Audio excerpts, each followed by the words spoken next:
Bonsoir, bienvenue à toutes et tous à cette réunion publique de la concertation préalable sur le projet GoCO2. Merci d'être venu assister à cette rencontre. Je suis Simon Blot, je suis l'organisateur de cette concertation et en charge de l'animation des débats de ce soir. En premier lieu, merci à la mairie de Montoire de Bretagne de nous accueillir ce soir. Monsieur le maire, je vous passe le micro pour un mot d'accueil républicain.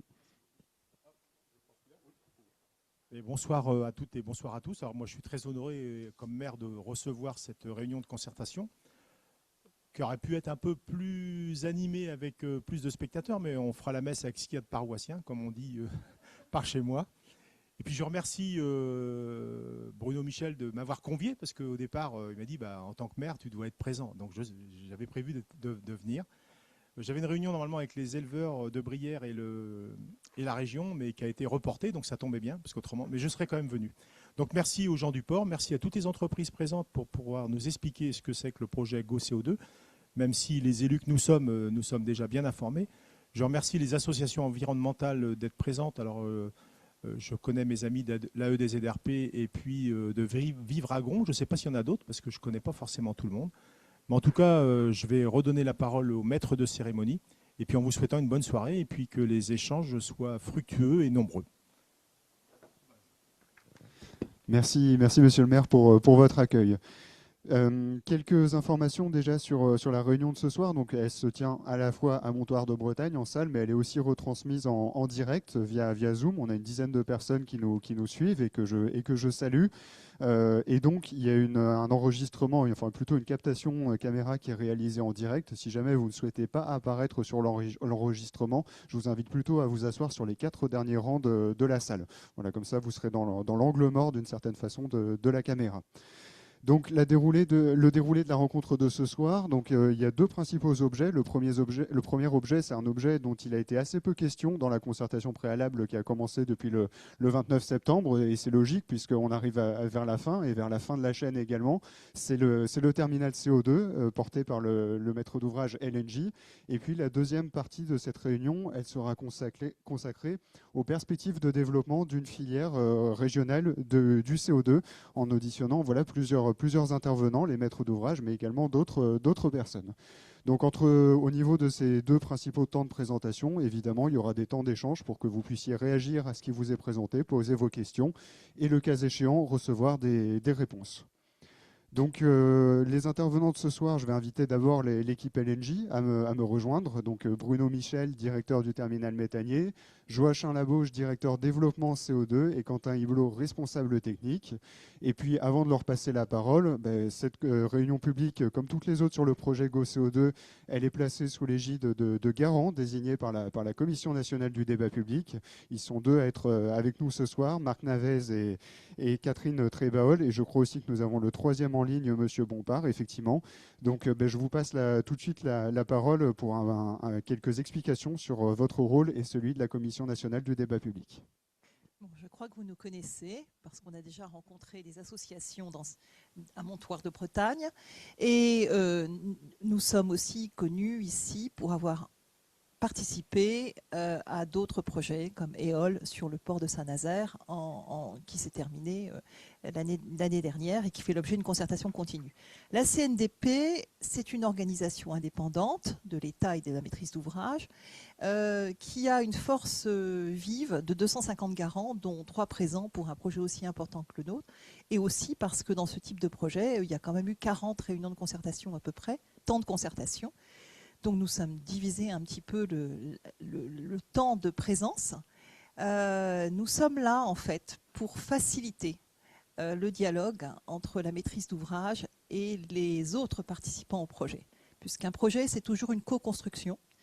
Et quand il y a une concertation préalable, c'est pour vérifier l'opportunité du projet. Si le projet est opportun, c'est parce qu'il a fait l'objet de discussions constructives, d'arguments, que la CNDP recense dans un bilan qui est produit 1 mois après la fin du débat. Ce bilan est exhaustif.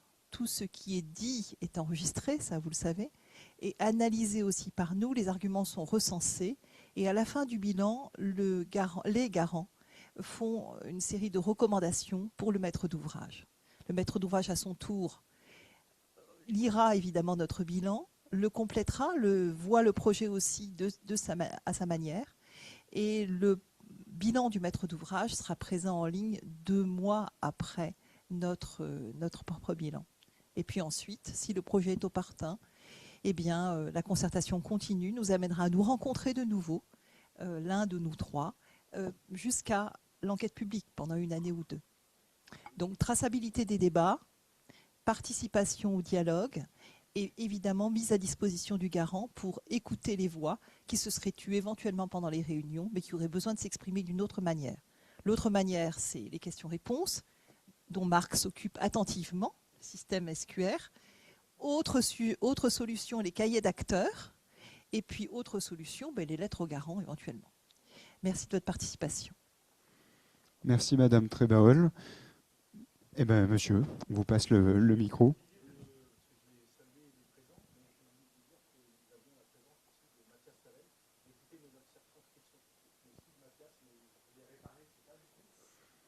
Merci pour les personnes en ligne qui nous suivent et qui ne nous ont peut-être pas entendu. Le député du secteur est présent ce soir, donc également en salle avec nous et je l'en remercie. Merci Madame Trébaol pour ces quelques mots sur votre rôle en tant que garant et sur celui des principes du débat. Voilà, on va vous passer maintenant le petit film de présentation du projet GoCO2 pour le comprendre en quelques minutes et puis ensuite on approfondira le sujet du terminal CO2 en particulier. En 2021, Heidelberg Materials France, Lafarge Ciment, l'Ouast, Natran, LNJ et RTE ont décidé de travailler ensemble pour relever le défi de la décarbonation de l'industrie dans le Grand Ouest. C'est de cette ambition collective qu'est né GoCO2. L'objectif ? Éviter, à horizon 2031, le rejet à l'atmosphère de 2,2 millions de tonnes de CO2 par an, l'équivalent des émissions annuelles de la métropole de Nantes. Pour atténuer les effets du changement climatique, toutes les activités doivent réduire drastiquement leurs émissions de gaz à effet de serre.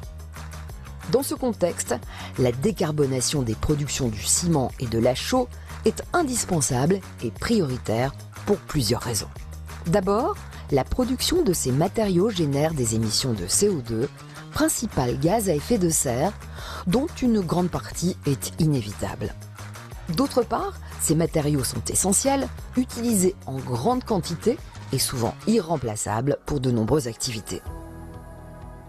Enfin, les cimenteries et fours à chaux génèrent une importante activité économique et contribuent à la vitalité de nombreux territoires. Depuis plusieurs années, les producteurs de ciment et de chaux ont engagé une transition grâce à plusieurs leviers de décarbonation permettant de diminuer leurs émissions de CO2. Cependant, pour aller vers la neutralité carbone, un dernier levier reste indispensable. Le captage du CO2 et son stockage, seule solution pour traiter les rejets résiduels de CO2 du ciment et de la chaux. Le captage consiste à récupérer le CO2 directement à la sortie des fours avant qu'il ne soit rejeté à l'atmosphère. Le CO2 est ensuite transporté, puis définitivement stocké dans le sous-sol. GoCO2 s'inscrit dans cette logique. Le projet propose le captage du CO2, son transport par canalisation souterraine jusqu'à un terminal, puis sa liquéfaction et son chargement en vue de son transport maritime vers des sites de stockage géologique permanents. GoCO2 comprend 5 opérations. À Hervaux, dans les Deux-Sèvres, après avoir optimisé le recours aux leviers traditionnels de décarbonation, Heidelberg Materials France prévoit de capter le CO2 de sa cimenterie. À Saint-Pierre-la-Cour, dans la Mayenne, Lafarge Ciment propose un ensemble d'actions pour la décarbonation de sa cimenterie, dont le captage du CO2. Et à Nau, toujours dans la Mayenne, l'Ouast étudie un projet de captage du CO2 émis par ses fours à chaux. Le CO2 capté sur les 3 sites sera ensuite transporté par un réseau de canalisation souterraine d'environ 375 km, construit et opéré par Natran. Des zones d'études ont été définies en tenant compte des enjeux humains et environnementaux, socio-économiques et techniques du territoire. Le CO2 arrivera à Montoire de Bretagne au terminal d'LNJ. Il y sera liquéfié avant d'être chargé sur des navires. À l'aval du projet GoCO2, les navires transporteront le CO2 jusqu'à des sites de stockage géologique permanent. Une partie du CO2 pourrait aussi être valorisée localement, notamment pour la production de carburants de synthèse. Plusieurs de ces opérations nécessiteront des raccordements au réseau de transport d'électricité mené par RTE. Le captage des premières tonnes de CO2 est prévu à l'horizon 2031, sous réserve des décisions, autorisations et financements nécessaires. GoCO2 permettra ainsi la décarbonation de 3 sites industriels majeurs du Grand Ouest. Il contribuera à leur pérennisation dans un contexte d'évolution du marché carbone européen. GoCO2 est enfin susceptible de constituer la première brique d'une économie régionale du CO2. Du lundi 29 septembre au vendredi 19 décembre 2025, une concertation préalable est organisée sur le projet GoCO2. Cette concertation est placée sous l'égide de la Commission nationale du débat public. La concertation préalable vous permet de vous informer, de vous exprimer, de poser des questions, d'obtenir des réponses et de faire des propositions. Elle est l'occasion de débattre de l'opportunité, des enjeux socio-économiques, des solutions alternatives, des caractéristiques et des implications du projet. Pour en savoir plus, rendez-vous sur concertation.goco2.fr.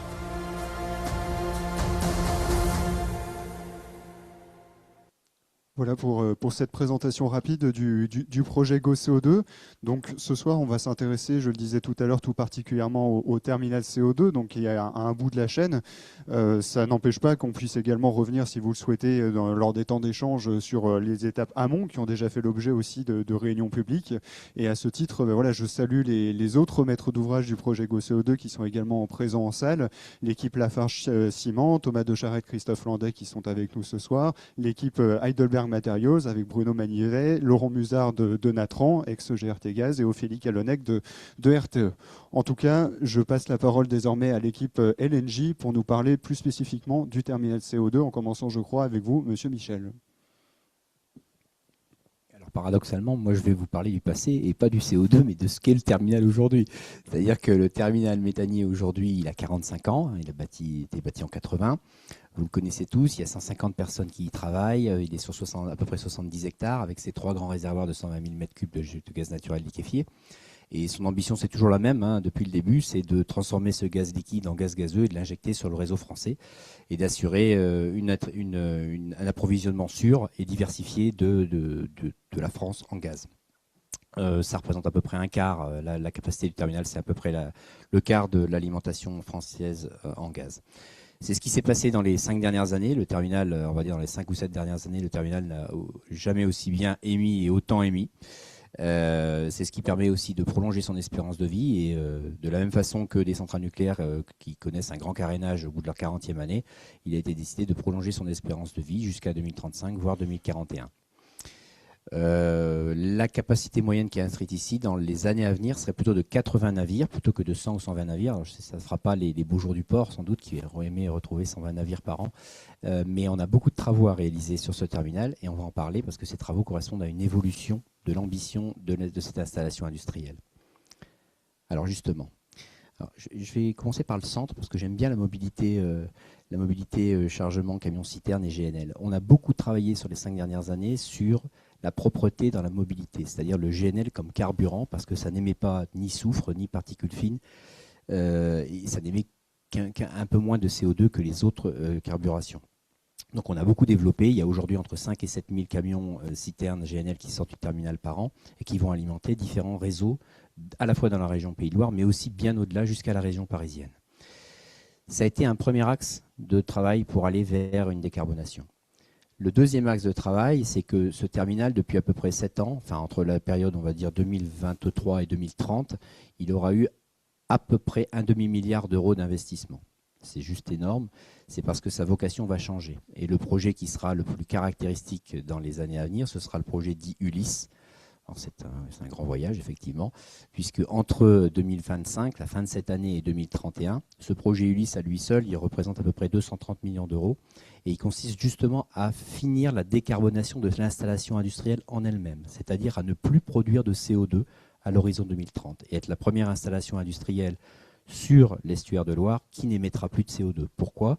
Parce qu'on aura réduit le torchage au strict minimum et parce qu'on aura remplacé la regazéification qu'on opère actuellement en partie par le réchauffage du gaz par une regazéification basée entièrement sur l'utilisation de l'eau de Loire et de l'échange thermique avec l'eau de la Loire.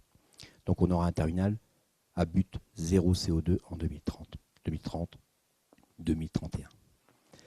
Et puis la dernière étape, c'est là où je fais passer la voix à mes collègues, c'est l'étape du futur. Donc c'est justement travailler à la décarbonation en ayant un autre gaz que le gaz naturel liquide à disposition. Et ce gaz, c'est le CO2. Et c'est aussi inverser et aller jusqu'au bout de la boucle de notre processus, c'est-à-dire qu'aujourd'hui, ce qu'on fait, c'est qu'on accueille du gaz liquide qu'on transforme en gaz gazeux. Ben là, c'est l'inverse. C'est accueillir du gaz gazeux qu'on va liquéfier pour l'embarquer dans des bateaux qui vont aller le séquestrer plus loin, en mer du Nord ou ailleurs. Donc c'est quelque part, finalement, la boucle est bouclée, je veux dire. L'installation aura été capable de faire tout et son inverse. Donc c'est un peu pour le terminal, c'est une belle évolution, je dirais. Merci. Merci Bruno, ça marche. Bonsoir à tous et à toutes. Donc moi je suis Joachim Labotte, le directeur du développement des activités CO2 pour LNG. Je vais parler rapidement et je vais vite laisser la parole à Quentin. Donc effectivement, vous l'avez vu dans le film, hein, sur la chaîne GoCO2, nous on se positionne finalement en bout de chaîne vu de GoCO2, mais ce n'est que le milieu de la chaîne captage de CO2 et stockage. Donc on va être l'opérateur d'infrastructure qui va exporter le CO2 qui va être capté et transité sur le territoire. Donc voilà, l'interface entre le monde terrestre et le monde maritime, ce qu'on fait déjà sur le GNL.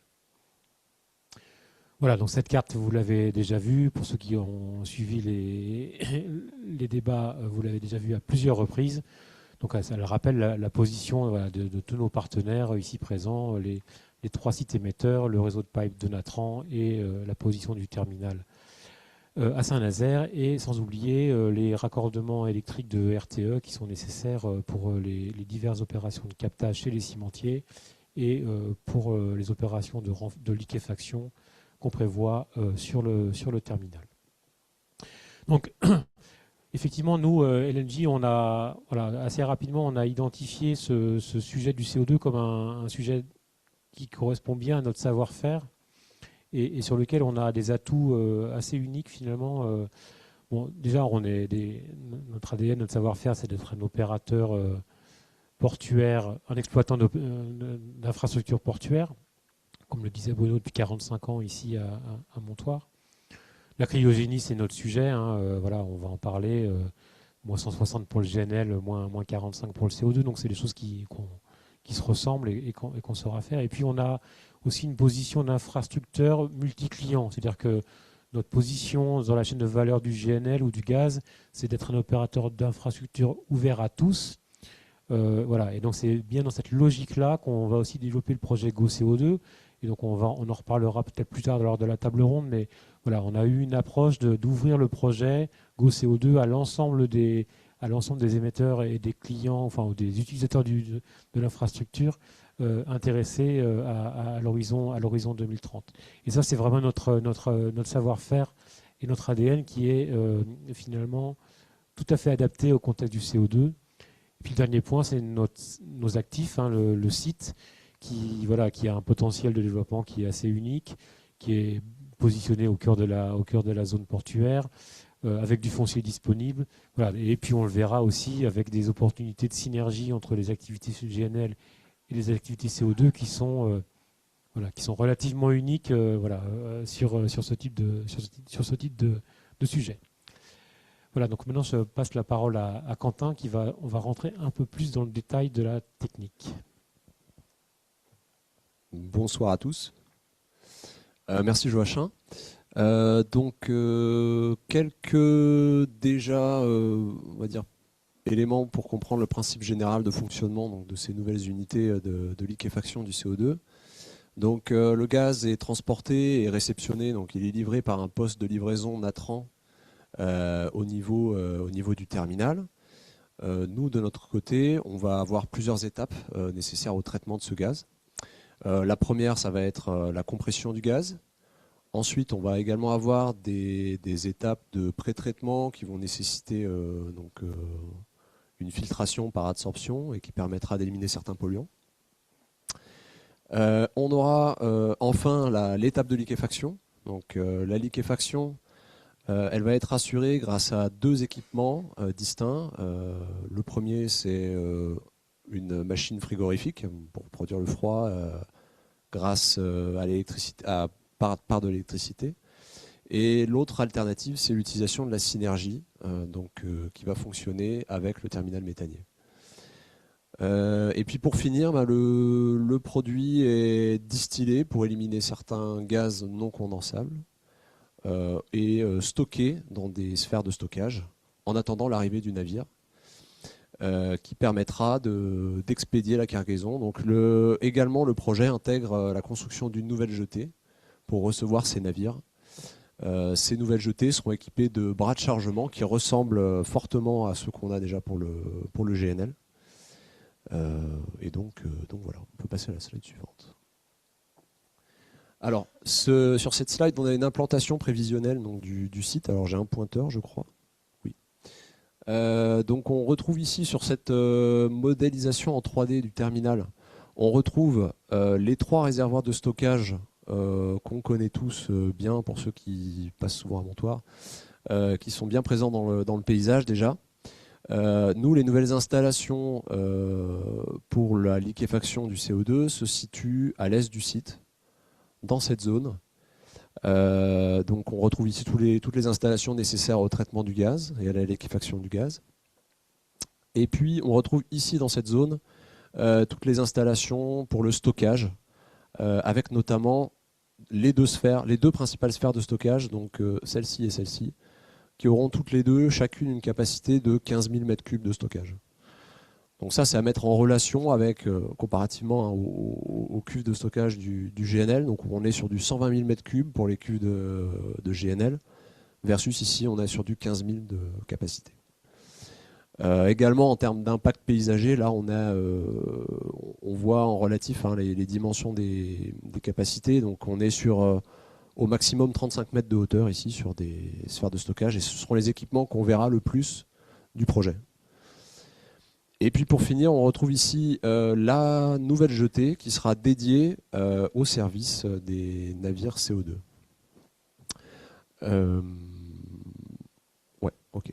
Focus sur la synergie thermique à présent. Donc pour parler de synergie thermique, déjà, il faut bien comprendre donc l'activité historique du terminal. Donc, comme l'a rappelé Bruno, on a notre activité qui consiste à recevoir du GNL qui est stocké à moins 160 degrés dans nos réservoirs. Ce GNL, il est vaporisé à l'aide d'eau de mer, grâce à des échangeurs à l'eau de mer. Il est vaporisé et émis sur le réseau à une température supérieure à 0 degré. Et donc aujourd'hui, en fait, on prélève de l'eau en Loire et on la rejette un peu plus froide qu'elle n'est prélevée. Et donc tout ce froid aujourd'hui est renvoyé en Loire et donc n'est pas utilisé pour l'instant. L'objectif de cette synergie, c'est justement de valoriser ce froid. Donc on aura des échangeurs spécifiques qui nous permettront de transférer les calories entre notre flux gazeux de CO2 et notre flux de GNL que l'on souhaite vaporiser. Donc un petit rappel des températures, Joachim en a parlé, on est sur du moins 160 degrés côté GNL, moins 45 degrés côté CO2. Et donc cette synergie nous permettra de liquéfier la totalité du CO2 produit et nous permettra de surtout ne pas avoir à démarrer ces fameuses machines frigorifiques qui, elles, seront là uniquement pour suppléer en cas d'absence de GNL certains jours.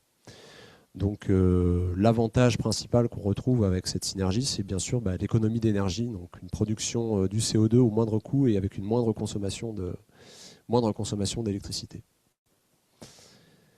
Donc sur ce visuel-là, on retrouve une image donc, qui est extraite des simulations réalisées en partenariat avec les pilotes de la Loire. Cette simulation, elle représente un navire CO2 qui est représenté ici. Donc l'objectif, c'était de vérifier que les manœuvres était faisable, compte tenu du contexte de cette nouvelle jetée, puisqu'elle va se retrouver, cette jetée, entre l'appontement du terminal méthanier ici, un peu plus en aval, et l'appontement TMV4, donc un peu plus en amont. Donc ce qu'on a pu voir, c'est que la manœuvre de ces navires ne posait pas de problème particulier, donc on n'a pas identifié de point de blocage particulier. Et ce qu'il faut savoir, c'est que c'est des navires donc, qui sont quand même relativement petits en fait, par rapport au méthanier qui est à côté. Donc on est sur des navires qui font 180 mètres de long au maximum, pour une capacité de 20 000 mètres cubes au maximum, à comparer aux navires méthaniers qui sont aujourd'hui reçus. Donc les navires méthaniers, on peut avoir des navires qui mesurent jusqu'à 350 mètres de long et qui ont des capacités nettement supérieures jusqu'à 260 000 mètres cubes. Ok. Les effets environnementaux du projet. Donc, vous l'avez vu déjà sur le plan d'implantation. En fait, le projet vient s'implanter sur le terminal méthanier de Montoire, donc qui est une zone déjà artificialisée par les installations existantes. Donc, on n'anticipe pas d'enjeux faune-flore importants sur le projet. La seule exception étant la nouvelle jetée qui est, elle, construite sur les berges de Loire, donc en milieu estuarien. Donc dans ce contexte-là, on va lancer en 2026 une étude d'impact maritime dans l'estuaire pour identifier les enjeux présents. On a également comme impact environnemental du prélèvement en Loire, d'eau de Loire, pour la réfrigération du procédé. Donc on va prélever au maximum 10 000 m3 d'eau en Loire, qui sera rejetée un peu plus chaude qu'elle n'est prélevée. Donc on fait exactement l'inverse que ce que fait aujourd'hui le terminal méthanier. Aujourd'hui on rejette de l'eau un peu plus froide qu'elle n'est prélevée. Cependant ce volume-là, ces 10 000 m3 d'eau qui seront prélevés, ne modifieront pas l'enveloppe de ce que le terminal est aujourd'hui autorisé à prélever. Donc aujourd'hui, le terminal peut prélever jusqu'à environ 40 000 m3 d'eau, et donc cette enveloppe-là ne sera pas modifiée. Et puis pour terminer, donc on a aussi quelques rejets gazeux à l'atmosphère lors de l'étape de distillation. Donc ce sont les gaz incondensables en fait, qu'on évacue de notre système. Ces gaz incluent donc de l'azote, de l'oxygène, un peu d'hydrogène, de l'argon et puis un peu de CO2 également, qui sera rejeté lors de cette étape. Voilà, et tous ces éléments-là sont bien sûr à préciser plus en détail dans le cadre de l'étude d'impact environnemental qui va se poursuivre là, dans les étapes à venir. Concernant les risques industriels, donc on parle ici de manipuler du CO2. Donc le CO2, c'est un gaz qui est présent dans l'air déjà naturellement et qui n'est pas ni inflammable ni explosif. Par contre, c'est un gaz qui présente un risque d'asphyxie, donc à forte concentration, donc qu'il faudra évaluer. Les nouvelles installations, elles se trouveront à nouveau dans l'enceinte du terminal méthanier de Montoire. Donc on est déjà sur un site Céveso seuil haut, avec du personnel qui est habitué à travailler dans cet environnement-là. Puis comme l'a rappelé Joachim, on a également du personnel qui travaille aujourd'hui avec du GNL, donc qui est habitué aux risques associés au gaz sous pression, au gaz cryogénique.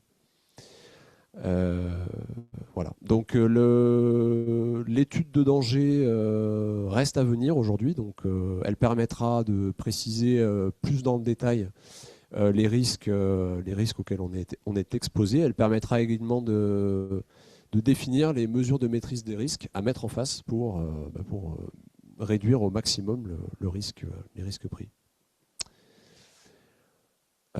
Pour terminer, donc les enjeux socio-économiques associés à ce projet. Donc on va avoir de la création d'emplois, effectivement. Donc en phase chantier, quelques centaines d'intervenants pour la construction des nouvelles installations. Et puis en phase d'exploitation, des emplois directs créés. Donc on parle de quelques dizaines d'emplois. Mais associé à ça, il y aura aussi des emplois indirects, de la maintenance, pour la maintenance industrielle, l'ingénierie, et puis également pour tous les services portuaires qui vont graviter autour de cette nouvelle activité. puisque concernant donc, voilà, le trafic maritime, on évalue aujourd'hui l'activité associée au CO2 à environ 2 navires par semaine. Voilà. Donc, et puis pour finir, donc, ces nouvelles installations amèneront une économie du CO2 dans le Grand Ouest qui soutiendra l'attractivité économique du Grand Ouest et qui permettra de développer des nouvelles activités comme par exemple l'utilisation du CO2 justement et qui va faire l'objet d'une table ronde qui va suivre tout de suite. Voilà, donc je laisse la main. Merci messieurs pour ces explications sur le terminal CO2 et je vous propose voilà, d'avoir un premier temps d'échange pour que vous puissiez réagir à ces éléments, poser des questions ou recevoir des réponses. Si vous êtes participant en salle, levez la main et puis ces dames viendront vous apporter un micro. C'est important que vous parliez dans le micro pour être sûr que les personnes à distance vous entendent bien aussi. Je vous inviterai le cas échéant à bien vouloir vous présenter si vous représentez une association, une collectivité ou autre. Et puis pour les participants sur Zoom, il y en a certains qui ont déjà commencé, vous pouvez contribuer à l'écrit ou également à l'oral si vous cliquez sur réaction puis levez la main. Voilà, ça vous permettra également de vous exprimer à distance. Voilà, est-ce qu'il y a de premières questions, de premières demandes d'intervention par rapport à ce qui vous a été présenté? Alors, je commence peut-être par une question en ligne qui est arrivée. JLE nous indique qu'il n'a pas compris la synergie permettant de refroidir le CO2. Est-ce qu'on peut peut-être y revenir, monsieur Hiblot? Donc cette synergie, elle va fonctionner à travers un échangeur qui permettra un échangeur entre le GNL d'un côté, le CO2 gazeux de l'autre, et qui permettra de condenser le CO2, l'obtenir sous phase liquide. Cet échangeur, c'est un équipement un peu particulier hein, puisqu'on a on doit éviter le contact direct entre le GNL et le CO2 au risque de solidifier le CO2 parce que le CO2 se solidifie autour des moins 80 degrés. Donc on utilise un fluide intermédiaire pour échanger ce froid. Voilà, je ne sais pas si c'est plus clair. On va voir, mais en tout cas, merci pour votre réponse. Pour l'instant, je ne vois pas d'autres questions dans le fil de conversation. Est-ce qu'en salle, il y a des réactions, des questions? Monsieur, au deuxième rang, va vous apporter un micro. Je vous en prie. Je ne représente personne, mais je veux poser une question sur les gaz qui ne seront pas du CO2 et qui seront relargués ici lors du tri. On sait que lorsqu'on brûle tout ce qui tout ce qui passe dans les fours de cimenterie, notamment des pneus et j'en passe, et des meilleurs si j'ose dire, il y a également émission de dioxine, furane et autres gaz toxiques qui sont certes filtrés en cheminée mais pas intégralement. Donc ce qui sera capté au final sera certes du CO2 mais aussi des gaz potentiellement toxiques. Que deviendront-ils lors du tri à Montoire? Merci monsieur. Je vais passer la parole à monsieur De Charette de Lafarge Ciment. On va vous donner un micro. Oui, alors en fait, Thomas De Charette, moi je travaille pour Lafarge, je m'occupe de la décarbonation de nos sites industriels. Ça sera au niveau de la cimenterie que l'ensemble des gaz vont être filtrés, au-delà de ce qui sont filtrés aujourd'hui, qui vont être lavés, de telle sorte que le CO2 qui va circuler dans les canalisations de Natran sera pur à 99,9%. Donc toutes ces traces-là auront disparu et c'est des conditions même, on va dire, contractuelles que l'on a avec Natran, avec le terminal, avec le stockeur, parce que derrière, on est obligé d'avoir un CO2 qui est d'un grand niveau de qualité pour ne pas altérer d'ailleurs toute la chaîne, tout le reste de la chaîne, et pas se retrouver avec d'autres difficultés. Donc tout le travail en fait de purification que vous évoquez, il se fait au niveau de la cimenterie, et donc l'ensemble des gaz seront lavés, filtrés, et l'ensemble des résidus qui resteront seront épurés, et ce qui devra être éliminé sera éliminé. Merci pour cette réponse. JLE, toujours en ligne, revient sur la question de l'échange thermique et nous demande, il faudra donc de l'énergie en plus?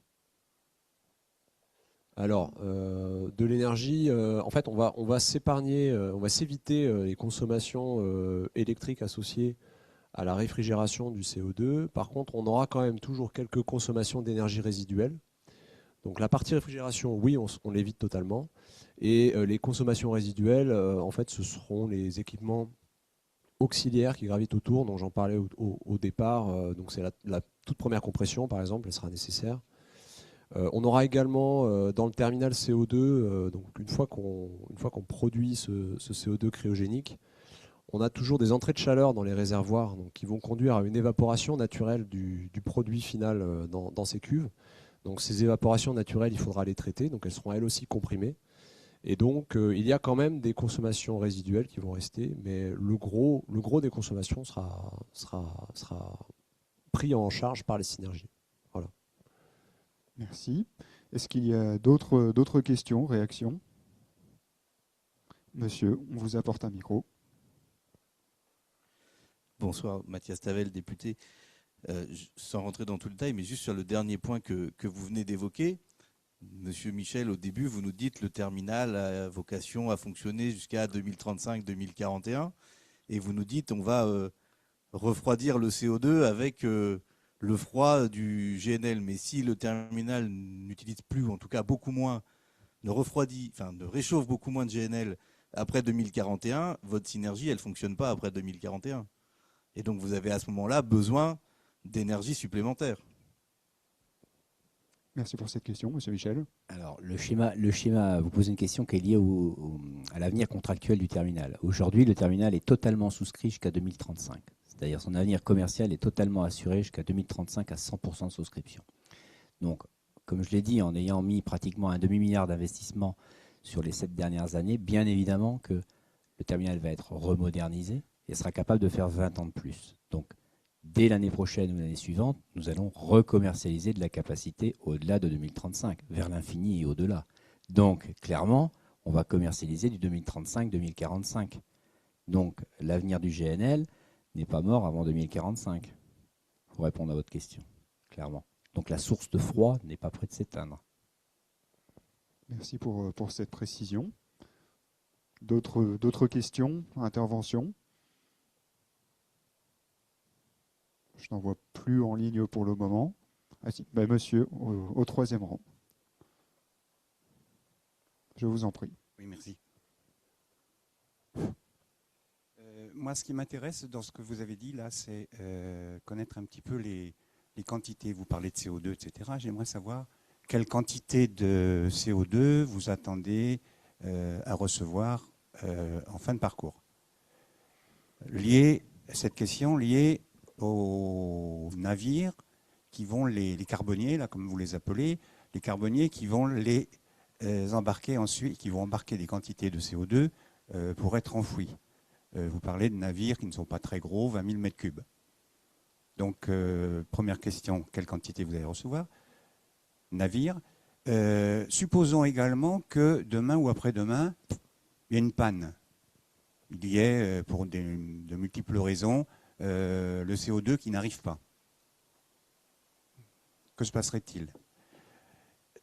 Compte tenu également, vous avez parlé de l'étude de danger. Alors je sais bien que c'est difficile aujourd'hui de prévoir ce qui sera, mais à quel moment aurons-nous des informations sur ces études de danger? Et puis une dernière, concernant l'utilisation du CO2, vous avez parlé qu'effectivement tout le CO2 que vous recevrez ne sera pas forcément réexpédié. Il sera utilisé ne serait-ce que par TechCare, etc.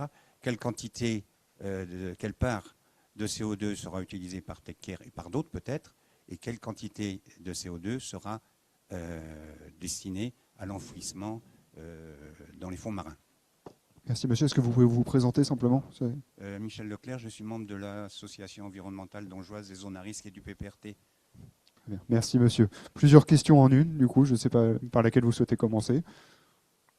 Par la première. Par la première. Donc les volumes de GoCO2 aujourd'hui, c'est 2,2 millions de tonnes de CO2 par an. Quand on cumule les émissions des 3 sites émetteurs du projet, c'est-à-dire Heidelberg Materials à Hervaux, Lafarge à Saint-Pierre-la-Cour et l'Ouast à Nau. Et donc voilà, donc ça c'est la capacité cible du projet. Et comme on l'a indiqué précédemment, les navires qu'on envisage sur le terminal feront 20 000 m3. L'ordre de grandeur, c'est que 20 000 m3, c'est 20 000 tonnes de CO2. Donc 2,2 millions de tonnes divisé par 20 000, ça fait un peu plus d'une centaine d'escales par an. C'est ça les ordres de grandeur. Alors qu'est-ce qui se passe en cas de panne ou en cas d'arrêt de l'émission chez les émetteurs?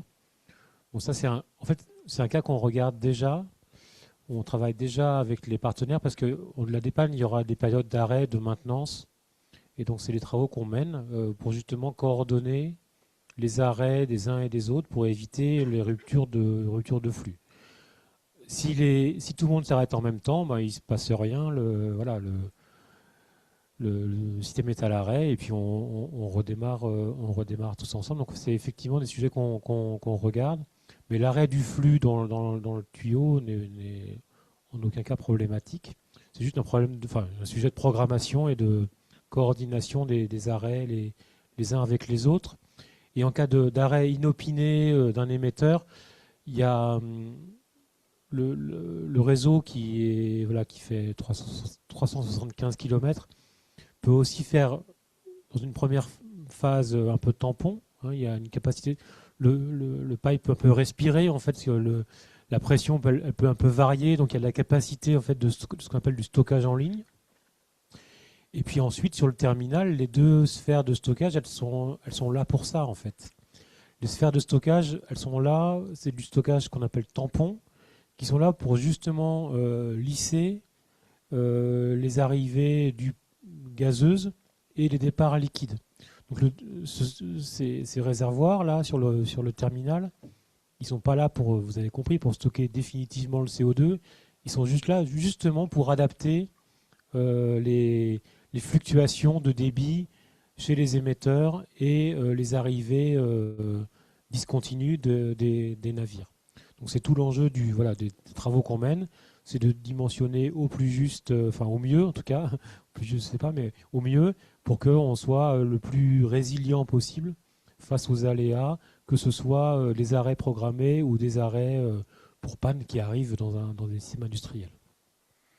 L'étude de danger, à quel moment ? Donc là, vous l'avez compris, on a aujourd'hui on a mené des études préliminaires qui ne nous permettent pas d'avoir des éléments suffisamment détaillés pour commencer les études de danger. Ces études détaillées, on prévoit les lancer l'année prochaine, au cours si tout se passe bien, si le projet avance, ce qui est le plan aujourd'hui. Le plan, c'est de lancer ces études qu'on appelle ingénierie de base, les lancer au cours du premier semestre 2026. Et donc c'est sur la base des résultats de ces études qu'on pourra lancer les études détaillées, études de danger, études d'impact environnemental. Et donc ensuite ces dossiers seront soumis aux autorités, à l'ADREAL en particulier, pour instruction. Et donc l'enquête publique devrait se dérouler dans ce schéma-là début 2027. Donc il y aura cette phase d'enquête publique où les dossiers finalisés seront présentés.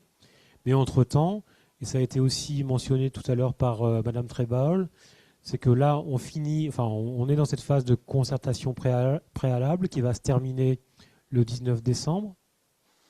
Et ensuite, on devrait rentrer dans une phase de concertation continue dans laquelle nous, les porteurs de projets, on pourra donner à toutes les personnes intéressées, et vous en particulier, les éléments quand ils seront connus et qui seront qu'on pourra vous les diffuser. Donc voilà. Donc ça va se dérouler. Voilà. Donc je reprends le schéma à l'envers. Cette phase de concertation continue va commencer début 2026, se poursuivre jusqu'à l'enquête publique. Et à l'enquête publique, vous avez l'habitude de ça dans ce territoire, vous aurez accès à des dossiers constitués et précis sur l'ensemble des sujets qui vous intéressent, typiquement les études de danger. Et concernant la dernière question sur la part du CO2 qui pourrait être utilisée localement, je vous propose de garder cette question de côté pour l'instant parce que je pense qu'on y répondra dans la suite des présentations, mais je la garde bien au chaud. Une question en ligne qui est arrivée de Jonathan Moulet. Quelles seront les différences technologiques entre les bras d'appontement actuels et les nouveaux ? Ok, c'est pointu. Alors, je dirais que les principales différences de technologie, ça va être surtout associé au régime de pression, puisqu'en fait, on va avoir le CO2, alors je ne vais peut-être pas préciser, mais il est produit à moins 45 degrés et il est stocké à 7 bars de pression. Donc, on va avoir des régimes de pression un peu plus élevés que ce qu'on a pour le GNL, donc ça nécessitera des bras qui seront un peu plus robustes. Également, on va avoir sans aller trop dans le détail, mais des problématiques associées au CO2 qu'on ne retrouve pas avec le gaz naturel, qui est le fait que le CO2, si on le détend trop fort, il se solidifie. Donc ça peut causer des soucis dans tout ce qui est partie mécanique en mouvement. Et donc voilà, ce sera, je dirais, les principales spécificités de ces bras. Voilà, en quelques mots. Merci. Alors une autre question en ligne qui concerne peut-être pas forcément LNG cette fois, mais de JLE qui nous demande comment le CO2 est capté en sortie de cheminée. Donc c'est là peut-être une question davantage vers Heidelberg Materials ou Lafarge Ciment sur les technologies de captage au niveau des cimenteries. Ça dépasse un peu le cadre du jour, mais voilà, on peut prendre une réponse rapide. Monsieur de Charette. Alors, très bien, une réponse rapide. Ça ne va pas être simple, ça, une réponse rapide. Donc, comment c'est capté ? Il y a différentes technologies qui existent pour capter le CO2, qui existent depuis très longtemps. En fait, la capacité à extraire du CO2 des gaz, c'est des technologies qui existent depuis des dizaines d'années, même 50 ou 60 ans. Il y a une technologie qui fonctionne assez couramment, qu'on appelle une technologie aux amines. Donc là, vous avez voilà, une substance, des amines, qui sont capables d'absorber le CO2 qui sont présents dans les gaz. Et après, vous faites en sorte, vous mettez ces amines dans des régimes de pression et de température, qu'elles vont relarguer le CO2 sous forme liquide, et puis vous le récupérez. Alors ça, c'est une technologie qui marche bien sûr, mais qui nécessite pas mal de chaleur. Et dans nos sites industriels, comme les cimenteries, on n'a pas assez de chaleur dite fatale, c'est une chaleur dont on ne se sert pas, disponible pour pouvoir utiliser cette technologie. Il faudrait presque qu'on crée une chaudière additionnelle pour créer de la chaleur pour faire ça, ce qui ne serait pas vraiment beaucoup de sens, puisqu'une chaudière, ça voudrait dire des émissions de CO2, donc on ne va pas s'amuser à émettre des émissions de CO2 pour capter du CO2, ça n'aurait pas beaucoup de sens. Donc on utilise traditionnellement, enfin beaucoup en cimenterie, en tout cas en France, une technologie dite de cryogénie, justement, c'est-à-dire que on va distiller le CO2, enfin nos gaz, à froid, par du froid, pour aller extraire à un certain niveau de température. Il n'y a que le CO2 qui se liquéfie et on est capable de le récupérer. Ça nécessite de l'électricité. Et donc, pourquoi on choisit cette solution-là ? Parce qu'en France, on a une électricité qui est décarbonée, parce que compte tenu de son mix, la présence du nucléaire bien sûr, et puis toutes les énergies renouvelables, fait qu'on a une électricité qui est très bas carbone. Donc sur le bilan carbone global, c'est intéressant, parce qu'avec l'électricité, on va rajouter très peu de CO2 dans l'ensemble du process.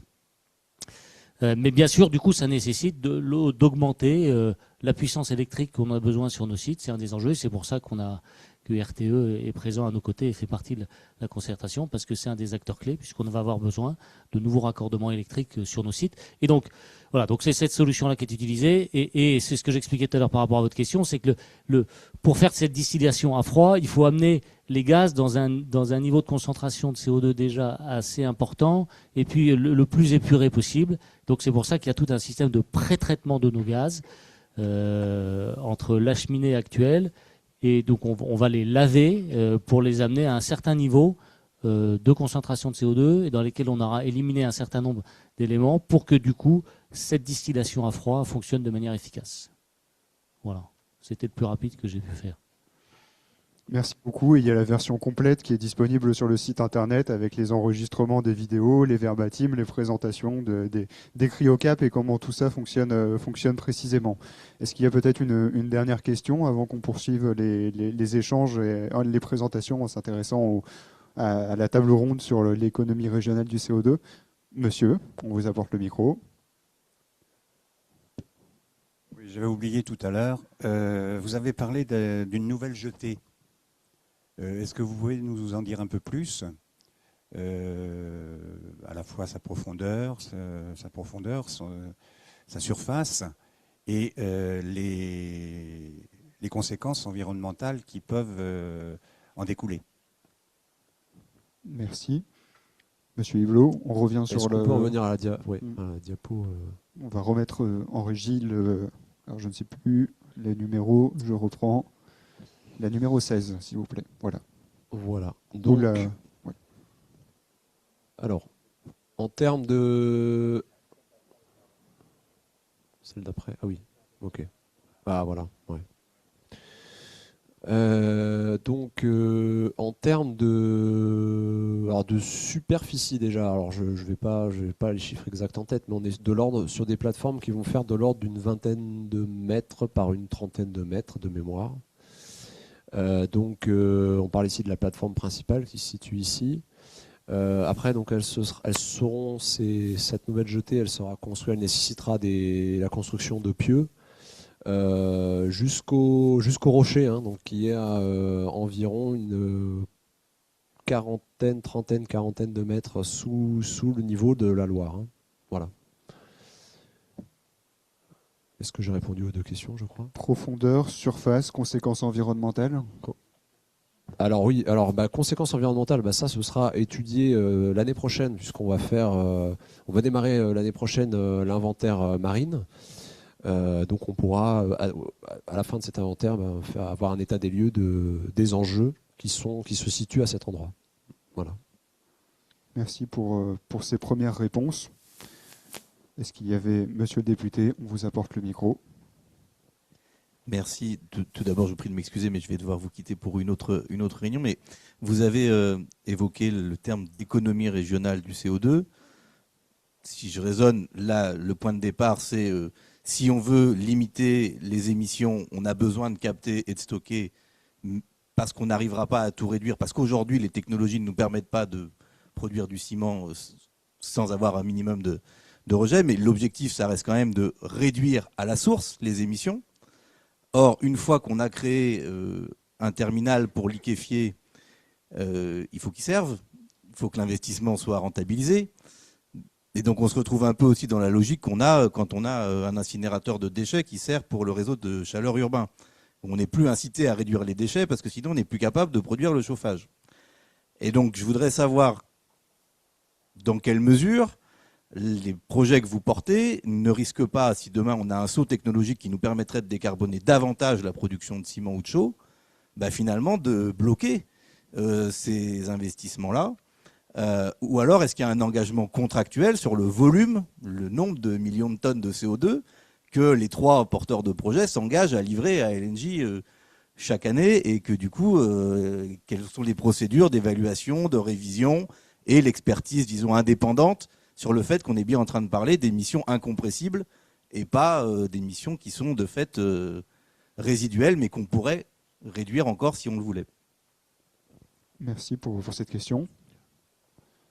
En fait, ce sont des projets qui rentrent dans des stratégies de décarbonation de l'industrie de la France. Typiquement, il y a la stratégie CCUS qui est sortie en juillet 2024. On retrouve des éléments comparables dans tous les textes européens et qui identifient bien que ces projets sont destinés aux émissions incompressibles. Et dans tous les projets en France, il y en a d'autres, on trouve systématiquement les cimentiers. Donc, Thomas en dira peut-être un mot, mais aujourd'hui, il n'y a pas de solution autre que le CCS pour décarboner les émissions incompressibles des cimentiers. Et comme ça a été dit dans le film, ça vient en dernier recours suite à d'autres efforts de décarbonation qui sont déjà à l'œuvre sur les cimenteries. Et donc, Ce que je voulais juste dire, c'est qu'aujourd'hui, le fait que GoCO2 rentre bien dans cette logique-là, d'un point de vue factuel, on peut le mettre en regard des soutiens publics qu'on a déjà reçus, en fait. GoCO2 et le projet de terminal et le projet de Natran ont bénéficié des soutiens de la démarche ZIBAC Loire-Estuaire décarbonation pour la première phase. Et puis en début d'année, Natran et LNG, on est aussi lauréat de fonds européens, dit Connecting Europe Facility, qui nous permettent d'avancer la phase d'études. Et ça, c'est aussi la démonstration que, vu de l'Europe, ce sont des projets qui sont dans la cible en fait, de ces efforts de décarbonation de l'industrie pour lesquels le CCS est la seule solution à ce stade. Voilà, donc voilà, c'est les éléments de réponse qu'on peut vous apporter sur le fait que voilà, on est bien dans cette dynamique-là. Monsieur de Charette, quelques mots complémentaires? Juste un complément. Effectivement, vous faites bien de souligner que ce qui est important, c'est que quand on arrive à cette solution-là, c'est qu'au niveau de la cimenterie et des autres industries, on a fait tous les efforts qui étaient nécessaires pour réduire tout ce qu'on pouvait réduire. Et donc, on est bien sur ce qui reste aujourd'hui d'incompressible. Et que ce qu'il faut aussi avoir en tête, c'est qu'il y a quand même un engagement qui est politique. C'est le politique qui aussi donne une trajectoire et qui nous dit à 2030, horizon 2030, il faut avoir réduit de 50% les émissions de CO2. Il y a l'Europe qui a son programme Fit for 55. Il y a la neutralité en 2050. Donc, il y a un moment donné, en l'état actuel des choses, il faut être capable d'engager, de prendre une décision, d'engager des investissements. Et donc, aujourd'hui, c'est ça qui, effectivement, est reconnu, et Joachim le signalait bien, si l'Europe le valide, si la France le valide, c'est qu'elle considère qu'à ce jour, c'est la bonne chose à faire pour les émissions incompressibles. Vous avez raison de souligner que peut-être dans 5 ou 10 ans, il y aura quelque chose d'autre, mais si on attend toujours, on ne fait rien et on rate la cible. Donc il y a un moment donné, il faut assumer de se dire c'est la bonne solution du moment, donc il faut y aller. Et vous parliez des engagements, il est évident qu'on aura des discussions contractuelles et avec Natran et avec LNG et qu'on va parler de durée assez longue au vu des investissements qui sont en jeu et qu'on sera lié par des contrats qui permettront d'amortir vraisemblablement les investissements qui ont été faits, ça c'est sûr. Mais voilà, il y a un moment donné, il faut y aller parce que sinon on va continuer à regarder ce qui se passe et ne rien faire, quoi. Merci messieurs. Je crois qu'il y a une dernière main qui se levait, madame. On vous apporte un micro si vous pouvez lever la main, qu'on vous voit bien. Puis ensuite on poursuivra les présentations. C'était un petit peu lié à la question précédente. Je me dis qu'en fait, il ne faudrait pas que cette solution, la GoCO2, soit aussi un prétexte pour Lafarge, voilà, pour augmenter leur production, parce qu'on parle en pourcentage. Là, vous disiez qu'il fallait diminuer la décarbonation. Et puis, il y a quelque chose qui m'interpelle un petit peu, c'est qu'en fait, un projet, ça va de A jusqu'à Z. Donc là, on est sur un point du projet. Ensuite, si j'ai bien compris, les bateaux enfouiront le CO2 en mer du Nord, c'est ça. Comment, au niveau sécurité, voilà, alors déjà au niveau sécurité, comment peut-on être sûr que ce CO2 sera enfoui pour toujours? Est-ce qu'il y aura un moyen de surveillance à long terme? Parce qu'on ne sait jamais, il y a fissure dans la roche, X raisons. Alors je ne voudrais pas que ça soit un cadeau aux générations futures, style les déchets nucléaires. Donc ça, c'est une première chose. Et puis, deuxième chose, le système commercial, comment ça fonctionnera? Qui paye quoi là, Je ne comprends pas tellement qui paye quoi et comment, parce que selon le système commercial, je pense qu'il y a peut-être quelque chose à voir et peut-être un danger à voir là-dedans. Donc voilà, c'était un peu ma question. Vos questions. Sécurité, système commercial. Et puis la première peut-être aussi sur est-ce que la production de ciment pourrait augmenter? C'était ce que vous...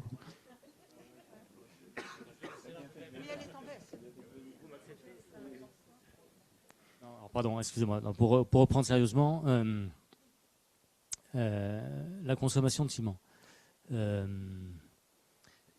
Ça se regarde sous différents angles. Si on se place en France, parce que c'est ce qui nous concerne, c'est la France, la consommation de ciment ne fait que baisser. Alors il y a des vagues, mais tendanciellement, on ne fait que baisser. On fait que baisser parce que on est un pays qui a déjà beaucoup d'infrastructures, etc. Et donc il n'y a pas de boom de grosses rénovations d'infrastructures. Il y a parfois des grands chantiers, il y a des chantiers du Grand Paris, il y a une ligne de métro ici ou là, etc. qui peuvent faire des à-coups, mais globalement, tendanciellement, on ne fait que baisser.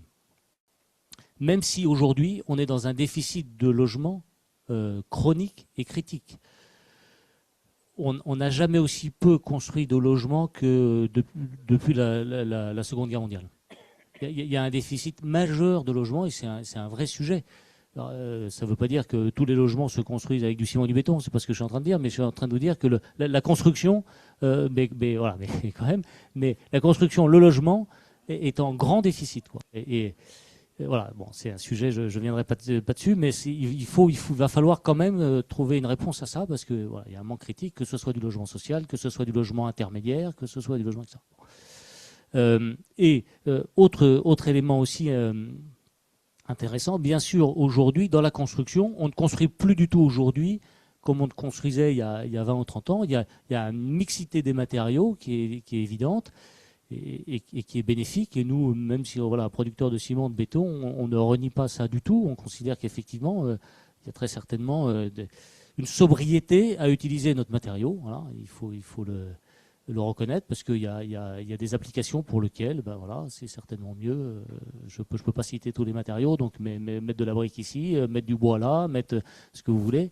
Et donc on voit bien que dans cette développement de la mixité des matériaux dans la construction, ça a pour conséquence aussi d'avoir une consommation du ciment qui tendanciellement est à la baisse. Et puis on a des réglementations aussi qui sont assez drastique dans la construction. Il y a la RE 2020, je ne sais pas si cette terminologie vous parle, enfin, il y a peut-être des gens de la construction ici. Donc c'est la réglementation environnementale 2020 qui a remplacé les réglementations thermiques précédentes. Avant, la réglementation dans le bâtiment, elle était uniquement sur l'efficacité thermique d'un bâtiment. Et aujourd'hui, la nouvelle réglementation, elle s'intéresse à la fois au thermique et au bilan carbone. Et elle impose des seuils d'émissions de CO2 par mètre carré construit pour un certain nombre de bâtiments, avec des seuils qui vont évidemment en se durcissant de plus en plus.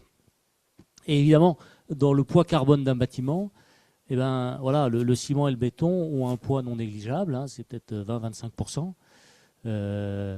Mais les solutions qu'on apporte, c'est à la fois un fardeau, mais c'est aussi potentiellement une opportunité, parce que au vu des seuils qui avancent, il faut que tous les corps d'État soient capables de rentrer dans une stratégie de décarbonation forte.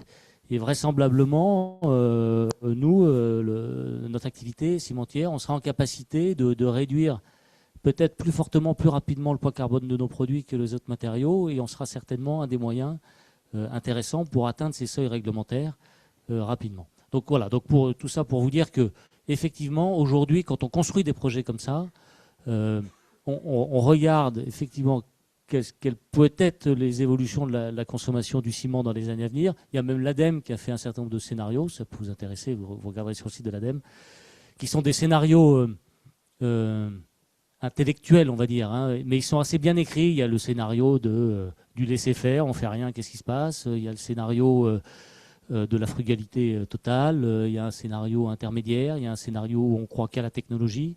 Et donc ça aboutit à des consommations de différents types de matériaux, dont le ciment et le béton à 2050. La réalité, c'est certainement un mélange de tout ça qui va s'opérer, bien sûr, mais c'est assez intéressant, c'est assez bien illustré, c'est assez bien écrit pour comprendre les différents types de scénarios. Donc oui, je parle trop peut-être, non, mais oui, le volume de ciment va très certainement baisser dans les années à venir. Oui, c'est pris en compte quand on fait ce genre de choses. Et quand on investit massivement sur un site comme on veut le faire à Saint-Pierre-la-Cour, ça veut dire que l'idée, c'est certainement à un moment donné que on sera en capacité de produire sur ce site-là une certaine quantité qui correspondra à l'installation qu'on a installée de ciment décarboné, et que ce ciment il sera utilisé peut-être plus largement que la région actuelle où on utilise le ciment. Voilà. Oui, on y arrive, madame, sur la question du stockage, de la sécurité, de sa pérennité, en précisant qu'on a eu un webinaire la semaine dernière sur ce sujet-là, où on a eu l'occasion d'entendre plusieurs spécialistes de sujet. L'enregistrement, il est disponible en ligne. Mais est-ce que vous pouvez apporter, messieurs, une première réponse sur est-ce que le CO2 reste bien où il est et quel dispositif de surveillance? Honnêtement, je vais moins bien le dire que le webinaire. Je ne sais pas si vous avez assisté au webinaire.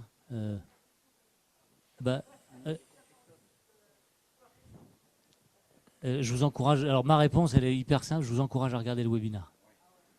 Si, c'est enregistré.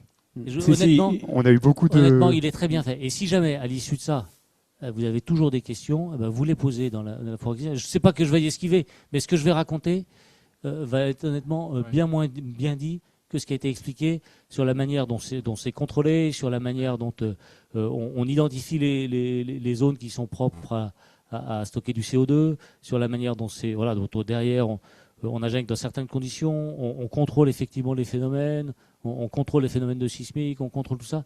Ça a été honnêtement très bien expliqué par des tierces parties. C'était ni nous ni personne. Il y avait des gens du BRGM, de l'IFPEN, il y avait un opérateur de stockage effectivement, et qui ont vraiment très bien expliqué ça. Je vous encourage vivement à le regarder. Je suis désolé de ma réponse qui ne va peut-être pas vous satisfaire, mais je vais quand même vous la faire. Regardez ce webinaire.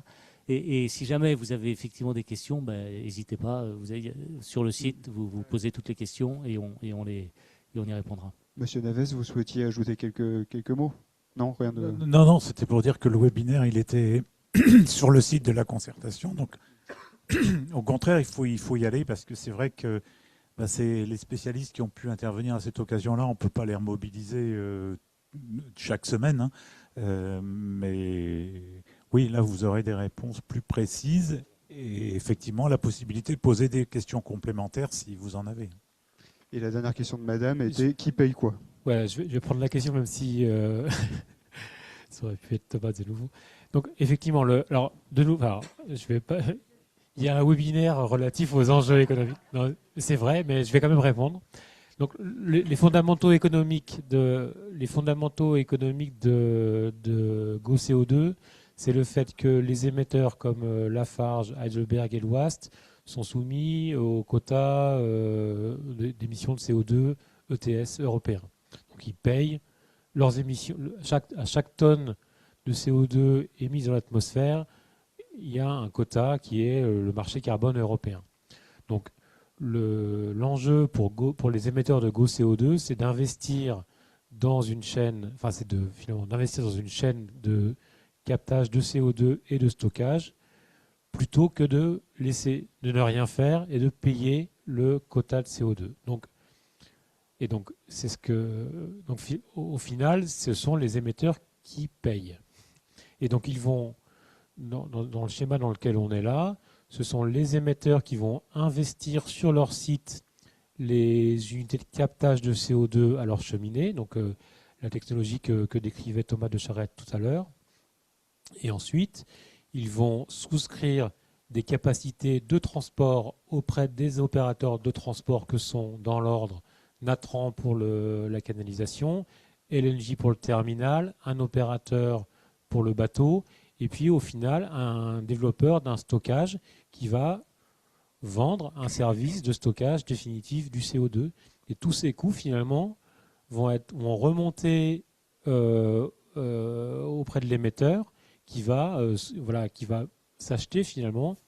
Enfin, il va payer son service, son unité de captage et son coût de captage, et ensuite s'acheter un service de transport et de stockage définitif de son CO2.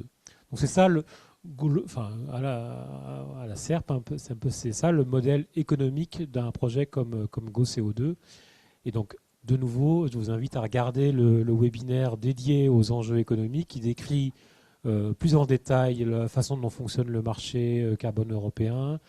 Il y a des notions aussi sur la valeur sociétale du CO2 qui montrent que ce sont des projets qui ont sociétalement un intérêt à être mis en œuvre pour respecter nos objectifs climatiques. Il y a des éléments aussi sur le mécanisme d'ajustement carbone aux frontières qui fait que, certes, c'est des coûts en plus pour les cimentiers européens et français, mais il y a des mécanismes de protection à l'entrée du marché européen pour laisser finalement la compétitivité des industriels concernés en France et en Europe. Donc là encore, ce webinaire était très intéressant. Celui du stockage était très intéressant, celui sur les enjeux économiques était intéressant également. Merci pour ces précisions et puis merci pour vos explications, messieurs. Je vais vous inviter à rejoindre la salle parce qu'on va poursuivre les présentations. Alors sauf vous, monsieur Labauche, vous restez avec nous encore un petit peu. On va passer à la deuxième partie de la réunion qui est de parler des perspectives, d'esquisser les perspectives de développement d'une filière CO2.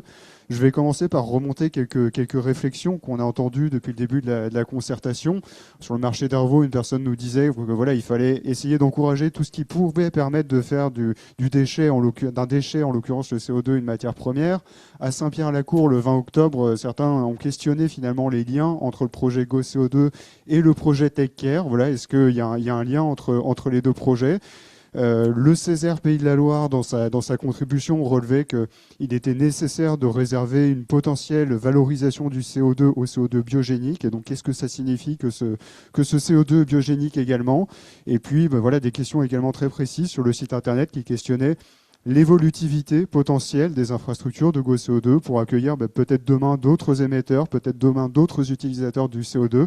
Et donc la question de monsieur également qui posait tout à l'heure, la question de savoir quelle part du CO2 pourrait être valorisée à Montoire ou en tout cas dans les environs. Et donc pour répondre à ces différentes questions, je vais inviter plusieurs intervenants à nous rejoindre sur scène. Monsieur De Charette, encore vous. Sophie Cochard, directrice générale adjointe développement et transition du Grand Port Maritime de Nantes-Saint-Nazaire. Monsieur Comandini, délégué innovation région Pays de la Loire pour EDF Dynamics. Olivier Queny, chef de projet Green Coast pour Élise. Et puis Joachim Labauge, on vous a déjà présenté, je vais vous chercher un siège.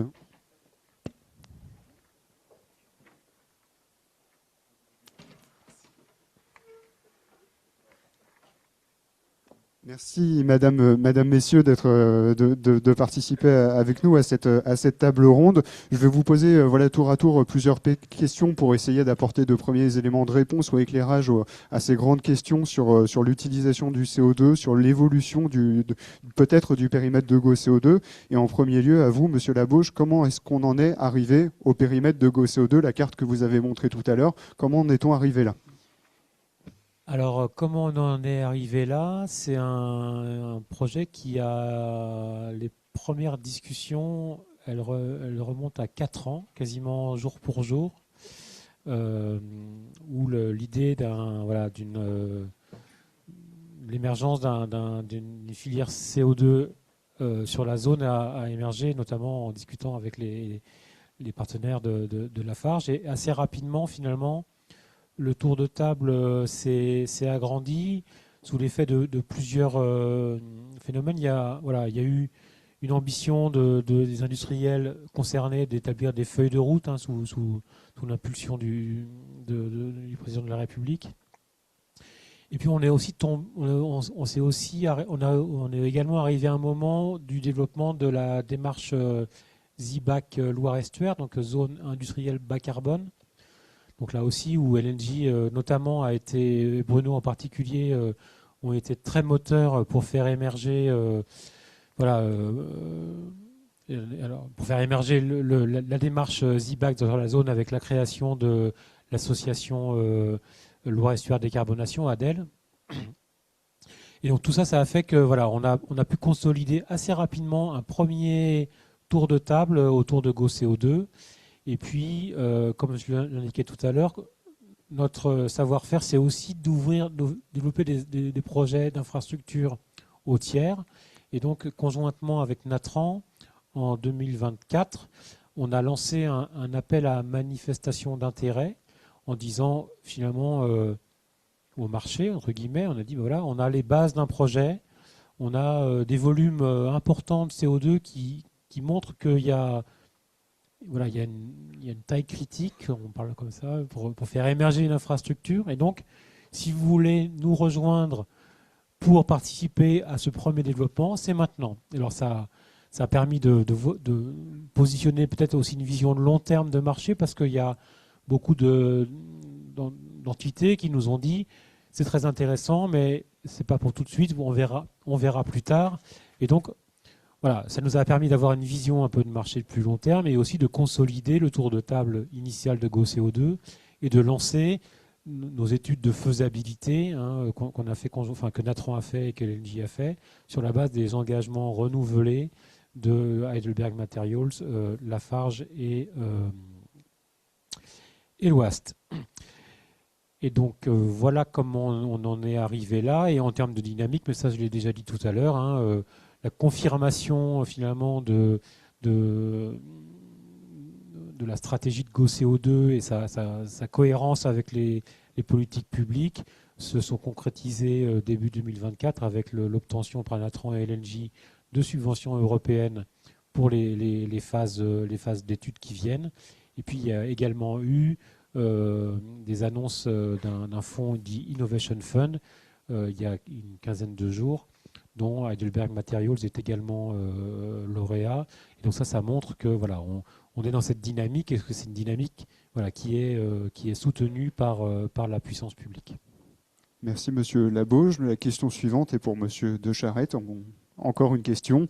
Quelle est la vision des maîtres d'ouvrage sur la destination finale finalement du CO2 qui pourrait être capté et transporté? Alors, effectivement, c'est là où il va falloir que j'aborde un certain nombre de notions autour du CO2. Il va falloir que je parle d'un CO2 qui s'appelle le CO2 biogénique. Alors ça, c'est toujours un grand moment parce que c'est une notion qu'il faut arriver, essayer de bien comprendre. Alors je vais essayer de la présenter comme ça. Si on se place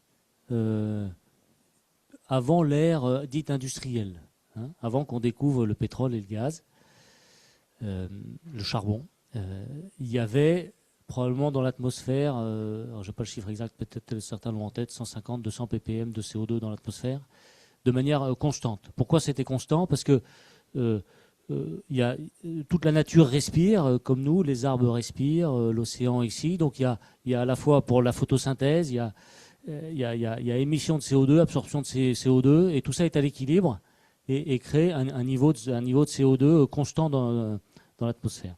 C'est ce CO2-là, c'est ce qu'on appelle le CO2 biogénique. C'est un CO2, il a été généré au travers de la photosynthèse, et il se retrouve piégé, si je regarde que la biomasse, il est dans la biomasse, dans les arbres par exemple. L'arbre, il va vivre sa vie, soit il peut être coupé pour être utilisé, faire quelque chose, et puis après il a une fin de vie, le CO2 qu'il contenait est relargué dans l'atmosphère et il tourne. Donc ce CO2 biogénique, c'est un CO2 qui est récent en fait. Il a été généré par la photosynthèse, il est récent. Et donc à l'échelle, on va dire, de dizaines d'années, il est en permanence, en cycle permanent et en équilibre avec l'atmosphère. Quand on a découvert le charbon, le gaz, le pétrole, eh ben, c'était du CO2 qui était enfoui depuis des millions d'années dans le sous-sol et qu'on a ressorti. Et quand on a brûlé ce pétrole, ce gaz et ce charbon, on a mis dans l'atmosphère un CO2 qui naturellement n'était pas là. Et donc, effectivement, on perturbe l'équilibre. Et derrière, les forêts, les océans, etc., elles ont une capacité d'absorption qui se retrouve limitée. Alors, on sait que voilà, les forêts ont plutôt tendance à accroître. Donc, plus vous faites accroître de la forêt, plus vous êtes éventuellement en capacité d'absorber ce surplus de CO2 qui est venu des énergies fossiles. Mais ça a une limite. Et d'où l'augmentation de la concentration et l'accélération de la concentration du CO2 dans l'atmosphère. Et on arrive aujourd'hui à plus de 400 ppm dans l'atmosphère. Et donc, en fait, voilà, c'est pour ça qu'on distingue deux choses. On distingue le CO2 fossile, qui est le CO2 naturel, qui a toujours existé, qui est un CO2 qui est biogénique, pardon. Biogénique, vous m'avez suivi, ça veut dire que vous suivez. Le CO2 biogénique, naturel, qui a un cycle court, qui est finalement, voilà, et le CO2 fossile, qui lui, vient enrichir l'atmosphère. Et on considère qu'effectivement, c'est ce CO2 fossile qui est bien à l'origine du dérèglement climatique. Parce que le CO2 fossile augmente la concentration de CO2 dans l'atmosphère. Et nous, dans nos propres émissions, et j'en viens là, à nos cheminées, on a ces deux types de CO2. Pourquoi on a ces deux types de CO2 ? Parce qu'on a à la fois dans notre process, on utilise encore un peu d'énergie fossile, même si notre objectif c'est d'en sortir complètement. Et on a aussi du CO2 qui provient du calcaire et qui est considéré comme fossile. C'est vrai que le CO2 du calcaire, il était piégé depuis des millions d'années. Quand on a extrait le calcaire et qu'on l'a passé dans notre four, on l'a remis dans l'atmosphère. Donc tout ça, c'est du CO2 fossile. Mais on a aussi une proportion de CO2 biogénique, puisque dans nos combustibles, il y a une fraction importante de biomasse, de déchets de biomasse, et qui, lui, quand il réémet, donc c'est du CO2 qui était issu un bois qu'on a transformé en un meuble. Le meuble, à la fin de sa vie, on l'emmenait à la déchetterie. On ne sait pas le revaloriser autrement. Ça en fait un déchet ultime. Nous, on le valorise énergétiquement. Le CO2 qui était piégé dans ce bois, il est remis à l'atmosphère, c'est du CO2 biogénique. Et donc on a ces deux catégories de fossiles. Alors, de CO2, c'est la même formule, c'est CO2. En revanche, si vous faites une analyse de carbone 14, pour identifier l'âge, il y en a un, vous verrez, il a 100 ans, et l'autre, il a des millions d'années. Donc au carbone 14, on est capable de distinguer alors en fait, on n'analyse pas le CO2 à la cheminée, mais on analyse le carbone présent dans les différents intrants de notre matière, dans nos différents combustibles, et vous êtes capable de voir qu'il y a un carbone qui a des millions d'années et un carbone qui a des centaines d'années. Et donc avec ça, on est capable de distinguer ces deux types de CO2. Et ça, c'est vraiment important. Enfin, c'est important parce que quand nous, on fait la comptabilité, on est obligé de faire une comptabilité tous les ans de nos émissions de CO2, on fait le distinguo entre ces deux types de CO2. Et pour faire le distinguo, on fait ce que je vous ai expliqué juste avant, le carbone 14, on prend toutes nos matières premières qui rentrent dans notre process, on fait un échantillon tout au long de l'année et on l'envoie dans des laboratoires spécialisés qui analysent au carbone 14 tous nos intrants. Et le CO2 biogénique qu'on a identifié, il ne rentre pas dans le système de taxe carbone qu'évoquait Joachim Labouche tout à l'heure, c'est-à-dire qu'il n'est pas soumis au quota, il n'est pas soumis à une taxe. Le CO2 fossile l'est. Ça, c'est la réglementation européenne. Et donc, nous, notre objectif est, alors en proportion, voilà, pour y venir, c'est répondre à la question de tout à l'heure, en proportion, vous les avez là, c'est-à-dire qu'il y a à peu près, nous, on est en CO2 biogénique, c'est 24%, voilà, quand on se projette au moment où on fera la capture, puisqu'on va continuer à faire en sorte de sortir des énergies fossiles et de valoriser le plus possible de déchets de biomasse. Donc on sera à 24% de CO2 biogénique. Et voilà, Hervaux, vous avez le chiffre, 21%, et Anneau, 30%. Ce qui fait que sur les 2,2 millions dont on parle de CO2, de GoCO2, il y a à peu près 500 000 tonnes de CO2 qui auront une origine biogénique.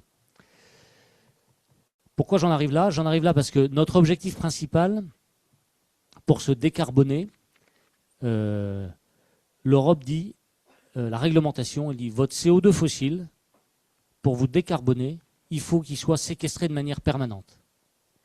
Lui, il doit être séquestré, il ne doit plus être réémis jamais. Donc pour ne plus être réémis jamais, la solution, c'est de trouver un stockage géologique adapté, permanent, dans lequel on le stocke de manière définitive.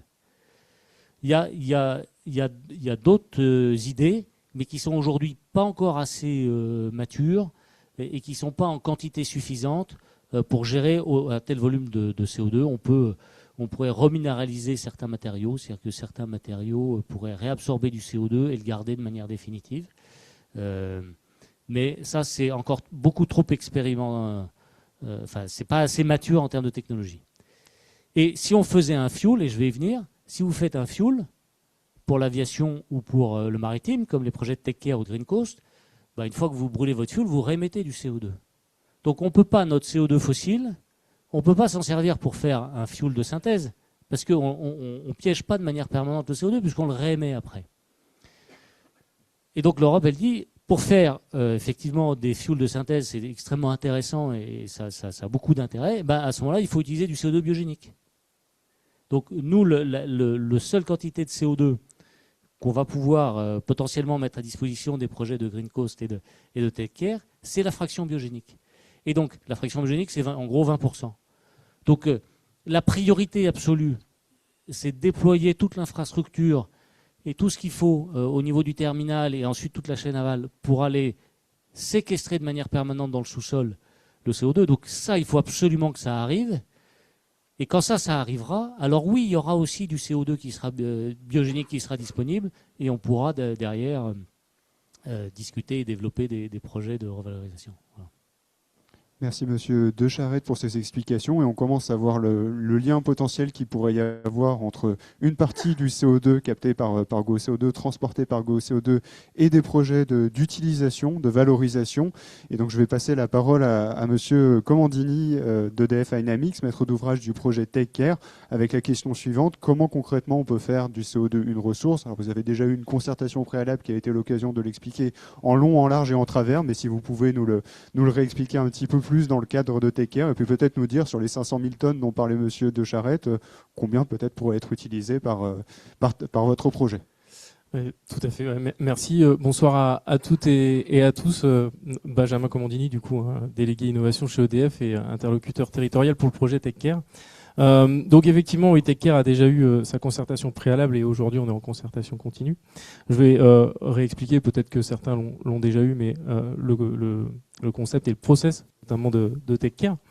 Donc Take Care, ça vise à effectivement contribuer à la décarbonation de l'aviation en produisant un carburant de synthèse, en l'occurrence du e-kérosène. Et ce e-kérosène, on le fabrique à partir d'eau, d'électricité. L'électricité, on en a parlé, notamment l'électricité bas carbone, qui est le point aussi important et qui revient aussi dans ce projet, qui est aussi le sens à chaque fois de l'ensemble de ces projets sur le territoire national français. Et le CO2 biogénique, du coup, qui nous intéresse tout particulièrement ce soir. Donc rapidement sur le process, on va réaliser tout d'abord l'électrolyse de l'eau pour obtenir l'H2 avec l'électricité, l'eau. Et puis avec cet H2, on va combiner l'H2 avec notre CO2 biogénique. Ce CO2 biogénique et l'H2, on va les combiner dans un réacteur qu'on appelle un réacteur de gaz à eau inversé pour sortir un gaz de synthèse, un syngas qu'on appelle aussi.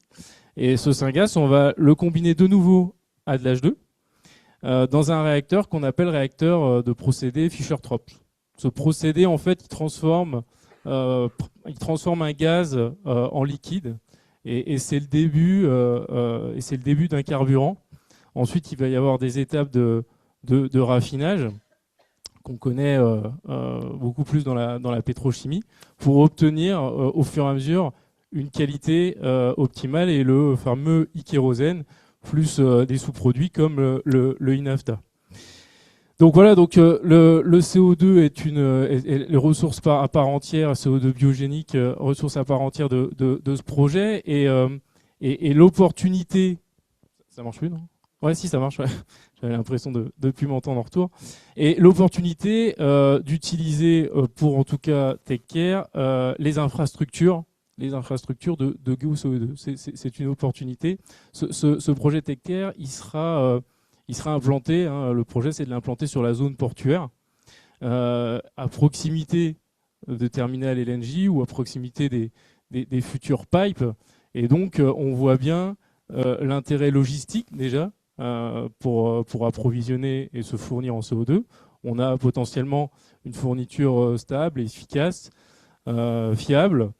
Et donc, on peut imaginer des logistiques parfois plus lourdes qui pourraient réduire aussi nos gains potentiels d'émissions dans le cycle de vie de ce fameux e-kérosène. Donc voilà. Et puis après, plus largement, comme on en a parlé, c'est aussi l'exemple de Take Care. C'est aussi illustrer. Donc Take Care est potentiellement une première pierre à ça. Illustrer d'autres potentiels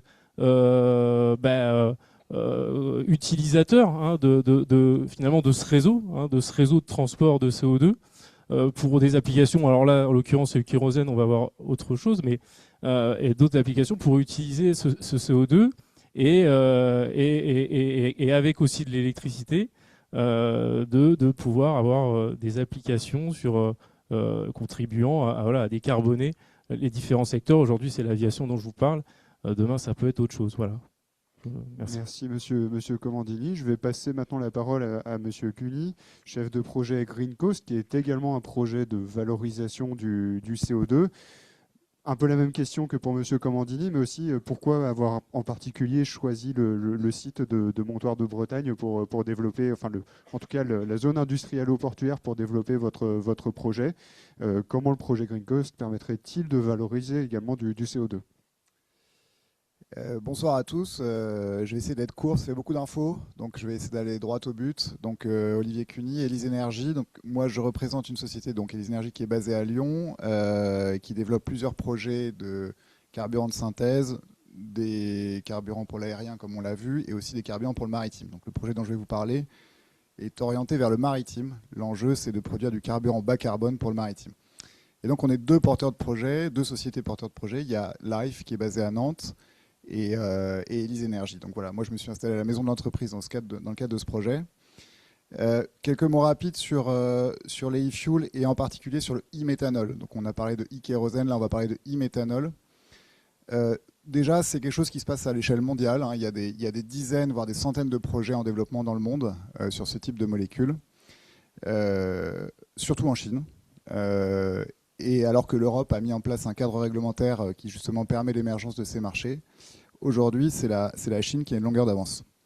Donc l'enjeu, comme je disais, c'est de produire du e-méthanol. Le e-méthanol, c'est un carburant qui sert à alimenter les navires. Donc l'enjeu, c'est de décarboner la flotte maritime mondiale. Voilà. Et donc comment est-ce qu'on fait du e-méthanol ? On fait du e-méthanol avec de l'hydrogène et avec du CO2 biogénique. Donc c'est un procédé qui ressemble un petit peu à ce qu'on a vu avant. Je ne vais pas rentrer dans les détails de la technique. Donc il y a beaucoup de projets, comme je disais, qui se développent. Il y a des projets qui produisent leur CO2 biogénique en gazifiant de la biomasse. Il y a des projets qui utilisent du CO2 qui est capté chez des tiers, par exemple chez les cimentiers. Et donc clairement, le projet GoCO2 nous offre une option intéressante, très intéressante pour le projet. Et c'est la raison pour laquelle on est venu ici s'implanter sur le port. Alors sur le site exact du projet, il se situe sur la commune de Montoire, à côté du terminal charbonnier, à côté d'Echium. En fait, c'est un site qui est divisé en deux parcelles. Les deux parcelles font à peu près 20 hectares dans l'ensemble. C'est un projet dont le calendrier est forcément calé sur le calendrier de GoCO2. Donc l'horizon de production, c'est fin 2031, début 2032. On dépend aussi du renforcement du réseau électrique, projet qui est porté par RTE. Voilà. Et donc, clairement, on a vu que la valorisation du CO2 était une option pour GoCO2. Et ben, l'utilisation de ce CO2 est également une option pour nous. Et donc, c'est là où nos intérêts se rencontrent. Alors nous, en l'occurrence, on parle d'un projet qui va créer à peu près 100 emplois. Donc, c'est quand même une grosse usine, 100 emplois directs. Emplois indirects, c'est toujours difficile à calculer, mais à peu près 2-3 fois plus. Donc voilà, donc c'est une retombée, j'allais dire, économique intéressante pour le territoire, sur le port. Et puis ça s'inscrit dans un, je tends la perche pour la suite, ça s'inscrit dans un nouveau modèle pour le port, hein, le port de Montoire-Saint-Nazaire qui est quand même basé aujourd'hui essentiellement sur l'énergie fossile, voilà, qui travaille sur un modèle d'avenir. Et donc voilà, c'est un sujet qui s'intègre pleinement dans cette trajectoire, dans ce plan de développement pour les années à venir. Merci voilà. Monsieur Cuny. Et effectivement, on veut passer la parole à Madame Cochard pour présenter la vision du port, justement, quant à la perspective de création d'une économie du CO2. Madame Cochard. Bonsoir à toutes et à tous. Donc effectivement, beaucoup de choses ont déjà été dites. Aujourd'hui, comme l'a dit Olivier, le port est dépendant à 70% des énergies fossiles. Donc ce type de projet GoCO2 de décarbonation est un vrai atout, une vraie opportunité pour le grand port maritime. Et cela à plusieurs égards. Donc comme l'a dit Joachim tout à l'heure, le grand port a été labellisé sous l'impulsion des industriels, avec les collectivités également, zone industrielle bas carbone. Et le projet GoCO2 est un des projets phares de ce dispositif d'EasyBack porté par l'ADEL également.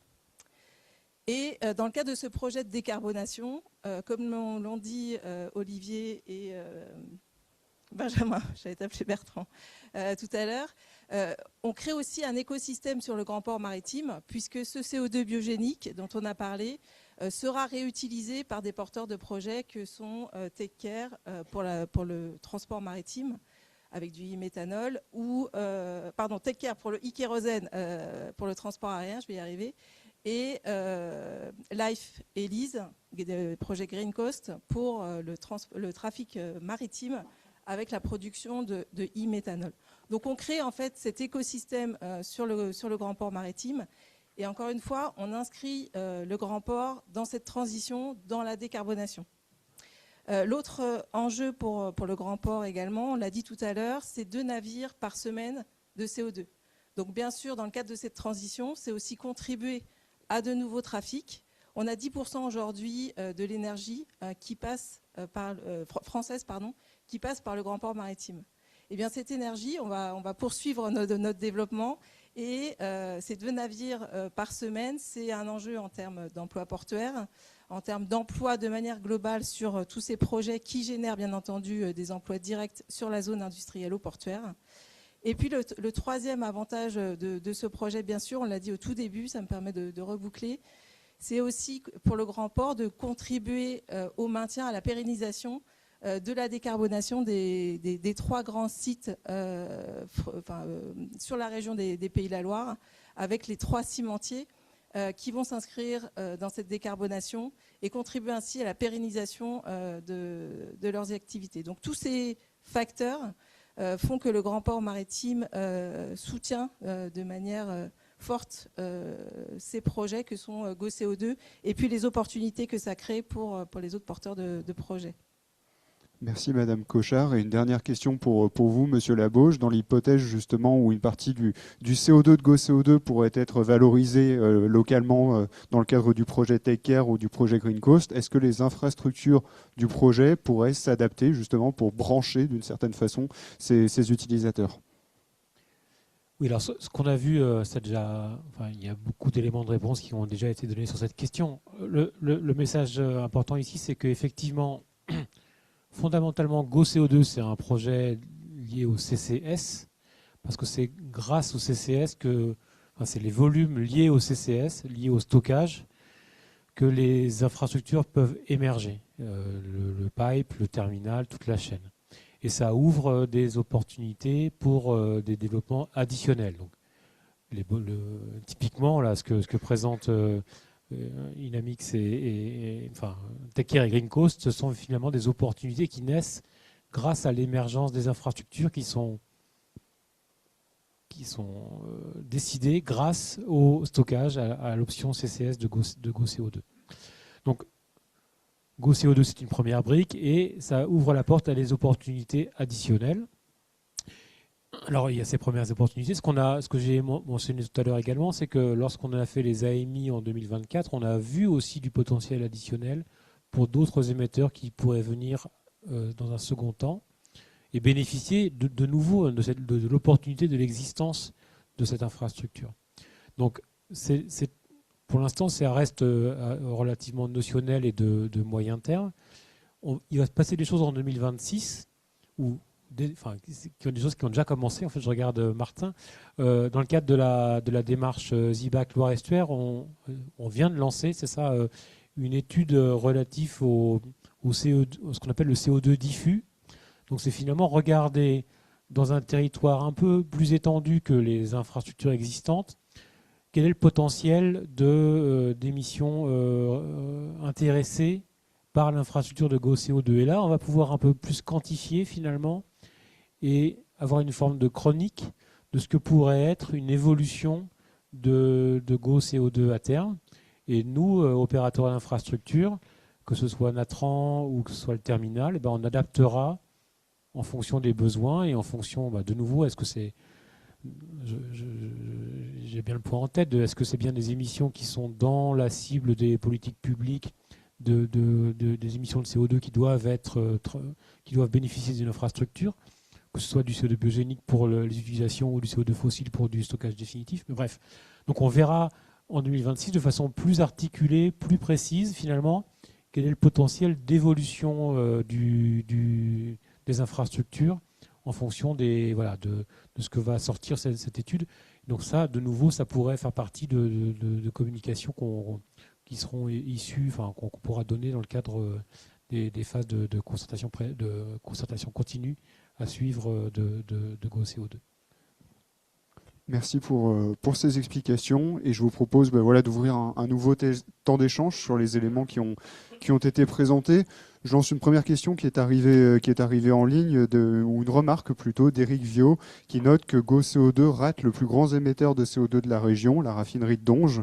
Pour quelle raison la raffinerie de Donges n'est-elle pas associée au projet GoCO2 ? Alors, ils sont pas là, donc c'est difficile de répondre à cette question. Alors, effectivement, pour ceux qui ont suivi le film de GoCO2, ils étaient autour de table de GoCO2 dans les premiers tours de table. Et lorsqu'on a fait l'AMI de 2024, ils sont sortis du projet GoCO2 pour des raisons que je leur laisserai le soin de donner.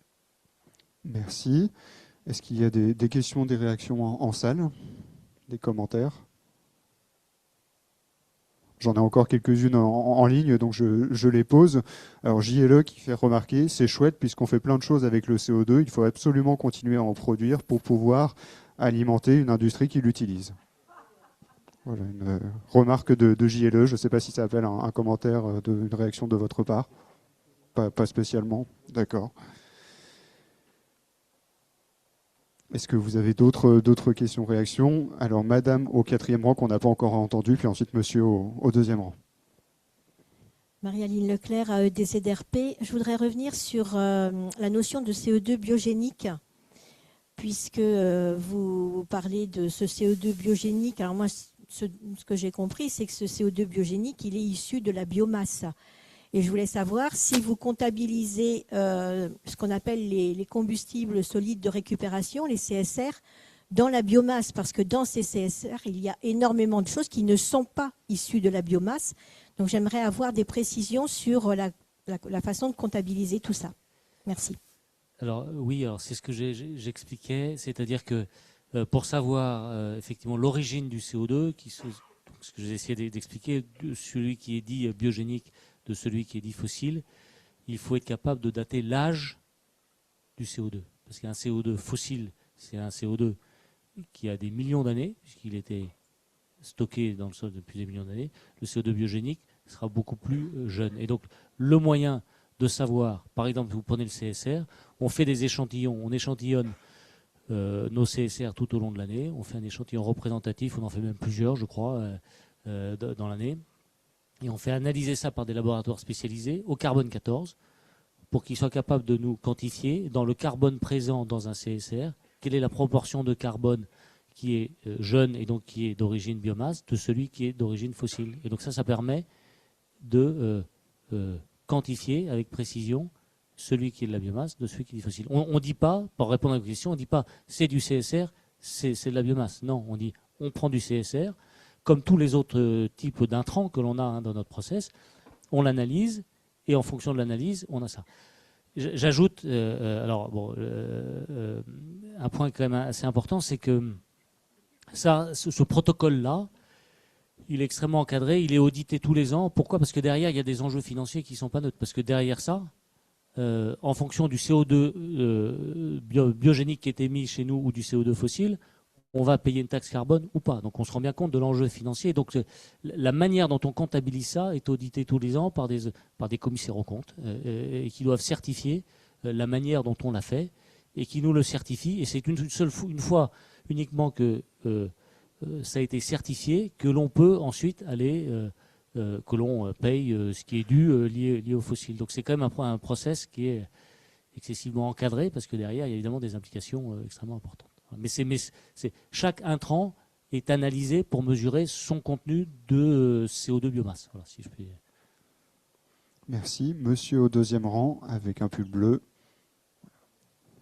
Je vous en prie. Je ne me suis pas présenté tout à l'heure, donc je suis Jacques Cauchy, je suis adjoint au maire à Saint-Joachim, donc un élu local et soucieux de l'environnement. Donc ma question, enfin c'est pas une question, c'est plutôt une invitation aux grands ports maritimes, aux porteurs de projets, à faire comme on fait dans nos communes, c'est-à-dire par obligation construire la ville sur elle-même, et bien que la zone industrielle portuaire se développe sur elle-même et soit économe autant que faire se peut d'espace. On a déjà connu un développement sur Dongest qui n'aboutit à rien que du gel d'espace d'élevage, anciennement d'élevage, avec même des obstacles à l'écoulement des eaux du Marais vers la Loire. Bref, vous nous avez parlé, donc la question est en direction de Natran aussi.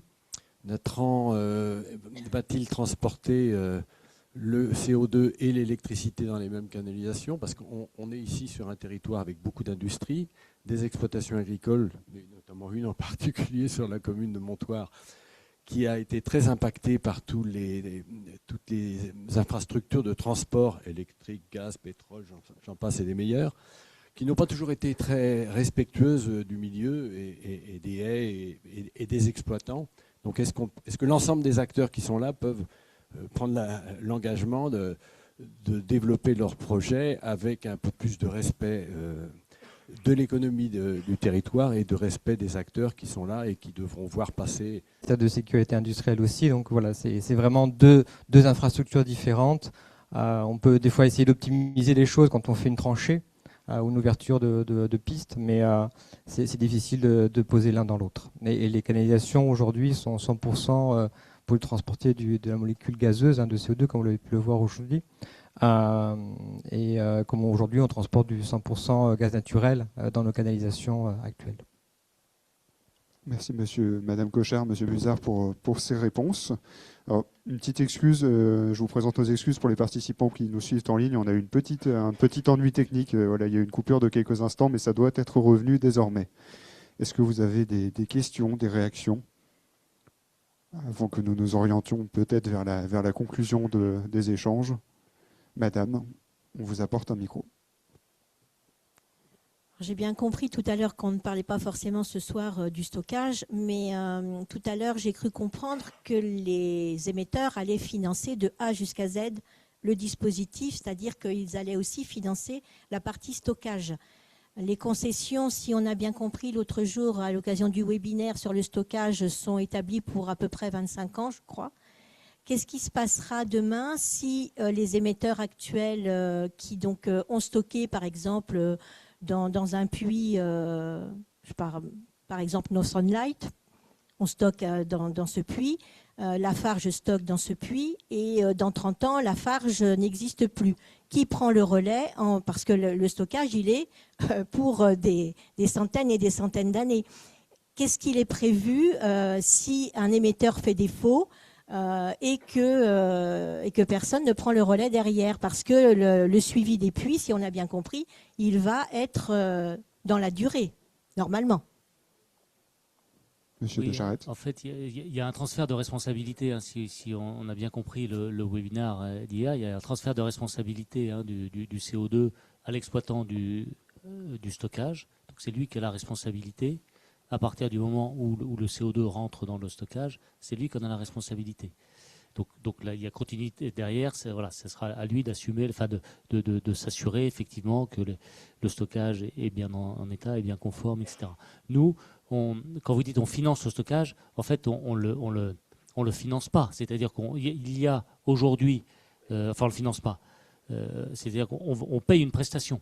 C'est-à-dire qu'il y a des gens qui vont développer, financer du stockage.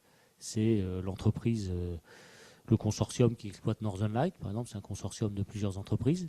C'est eux qui ont l'idée, trouvent le lieu, font des études préliminaires pour s'assurer que ça sera un lieu qui sera possible. Ensuite, regardent si ce lieu-là va intéresser du monde et commence à négocier des contrats long terme avec un certain nombre d'émetteurs. J'allais dire, enfin, excusez-moi du parallèle, mais c'est exactement la même chose comme du développement immobilier. C'est-à-dire quand un développeur immobilier veut construire un immeuble, il trouve un terrain, il regarde si le terrain est faisable, il commence à imaginer des plans, il dit tiens, je vais faire 20 appartements. Avant d'avoir construit, il essaye de vendre au moins 50% des appartements, et quand il en a vendu 50% sur plan, il construit. Et ben là, le parallèle est assez similaire, c'est ça qui est en train de se passer. Ils identifient des capacités de stockage, mais avant de démarrer les travaux, ils sont en train, et c'est les discussions dans lesquelles on est, et c'est évidemment des discussions commerciales sur lesquelles nous, on défend aussi un certain nombre d'intérêts sur... nous, à contrario, on a le raisonnement inverse en disant, voilà, qu'est-ce qui nous assure que vous serez toujours présent dans X années, qu'est-ce qui nous assure que voilà, vous assurez le service toujours de telle qualité, etc. etc. Et donc, c'est ces développeurs de stockage qui développent ces capacités. Une fois qu'on s'est mis d'accord, eh bien, on a un contrat commercial dans lequel nous, on paye on s'engage sur 15 ans, par exemple, ou pour un certain tarif de stocker notre CO2.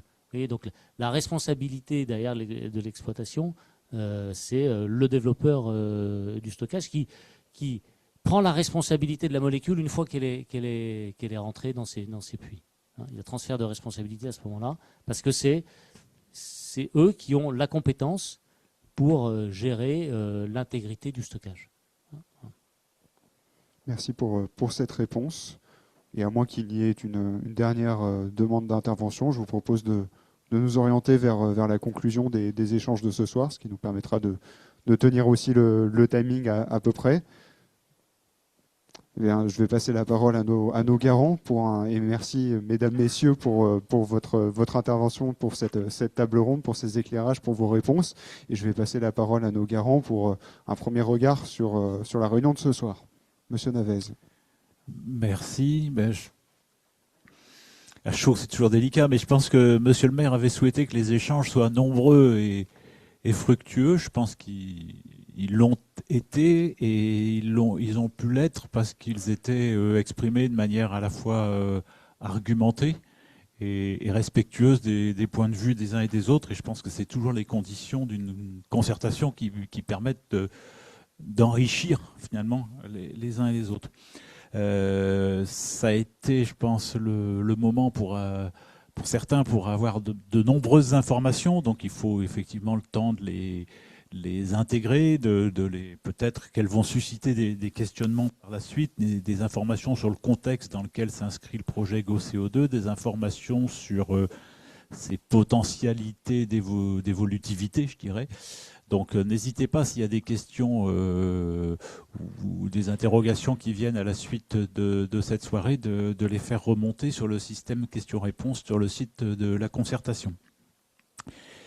Donc des informations, mais quand même des questionnements aussi qui ont été exprimés, des points de vigilance. Moi, je les ai entendus un peu comme ça, sur la durabilité, la pérennité des investissements, investissements technologiques, au regard de leurs coûts, et puis au regard des questionnements qu'on peut... Enfin, là aussi, peut-être, demain, on a parlé d'évolution technologique nouvelle, non maîtrisée à ce jour. Oui, mais ça, c'est le quotidien dans lequel, effectivement... Enfin, c'est dans le contexte dans lequel s'inscrivent ces projets. Des questionnements sur la résilience de la chaîne, puisque vous l'avez bien identifié, c'est une chaîne, hein, à la fois sur le plan structurel et puis sur le plan de son fonctionnement. Mais je pense que là aussi des éléments de réponse ont été apportés. Questionnement sur est-ce que ce projet n'est pas un projet alibi? Alors oui, il faut poser cette question et j'espère que il y a des éléments de réponse qui sont apportés. Et puis des questionnements, je l'ai entendu aussi, sur la lisibilité des étapes et des échéances à venir. Et c'est vrai que voilà, la concertation préalable, elle intervient maintenant, elle intervient très tôt, et il y a forcément des éléments d'information, des questions qui auront des éléments de réponse par la suite. Donc ça, c'est important pour la concertation continue, d'avoir en tête ces échanges, enfin ces échéances et ces étapes à venir. Et puis une vigilance, moi que j'ai entendu, sur le respect des territoires, sur la gestion économe de l'espace, à la fois sur la question des tracés, sur la question des sites industriels eux-mêmes, qui seront pris en compte, en tout cas qui revêtent une importance particulière.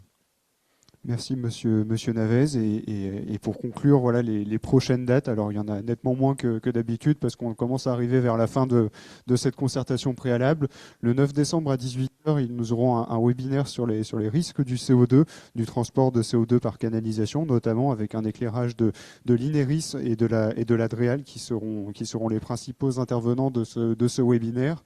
Et puis le 16 décembre, non loin d'ici, on se retrouvera pour faire un premier bilan à chaud de cette concertation préalable. À Saint-Nazaire, voilà une réunion de synthèse qui sera à la fois à Saint-Nazaire et également retransmise en ligne. En tout cas, merci beaucoup à toutes et tous, aussi bien en salle qu'à distance, pour votre participation, pour votre écoute. Et je vous souhaite une très bonne soirée en vous invitant, si vous le souhaitez, à poursuivre les échanges autour d'un petit verre de l'amitié qui est juste sur votre gauche dans la salle. Merci à tous.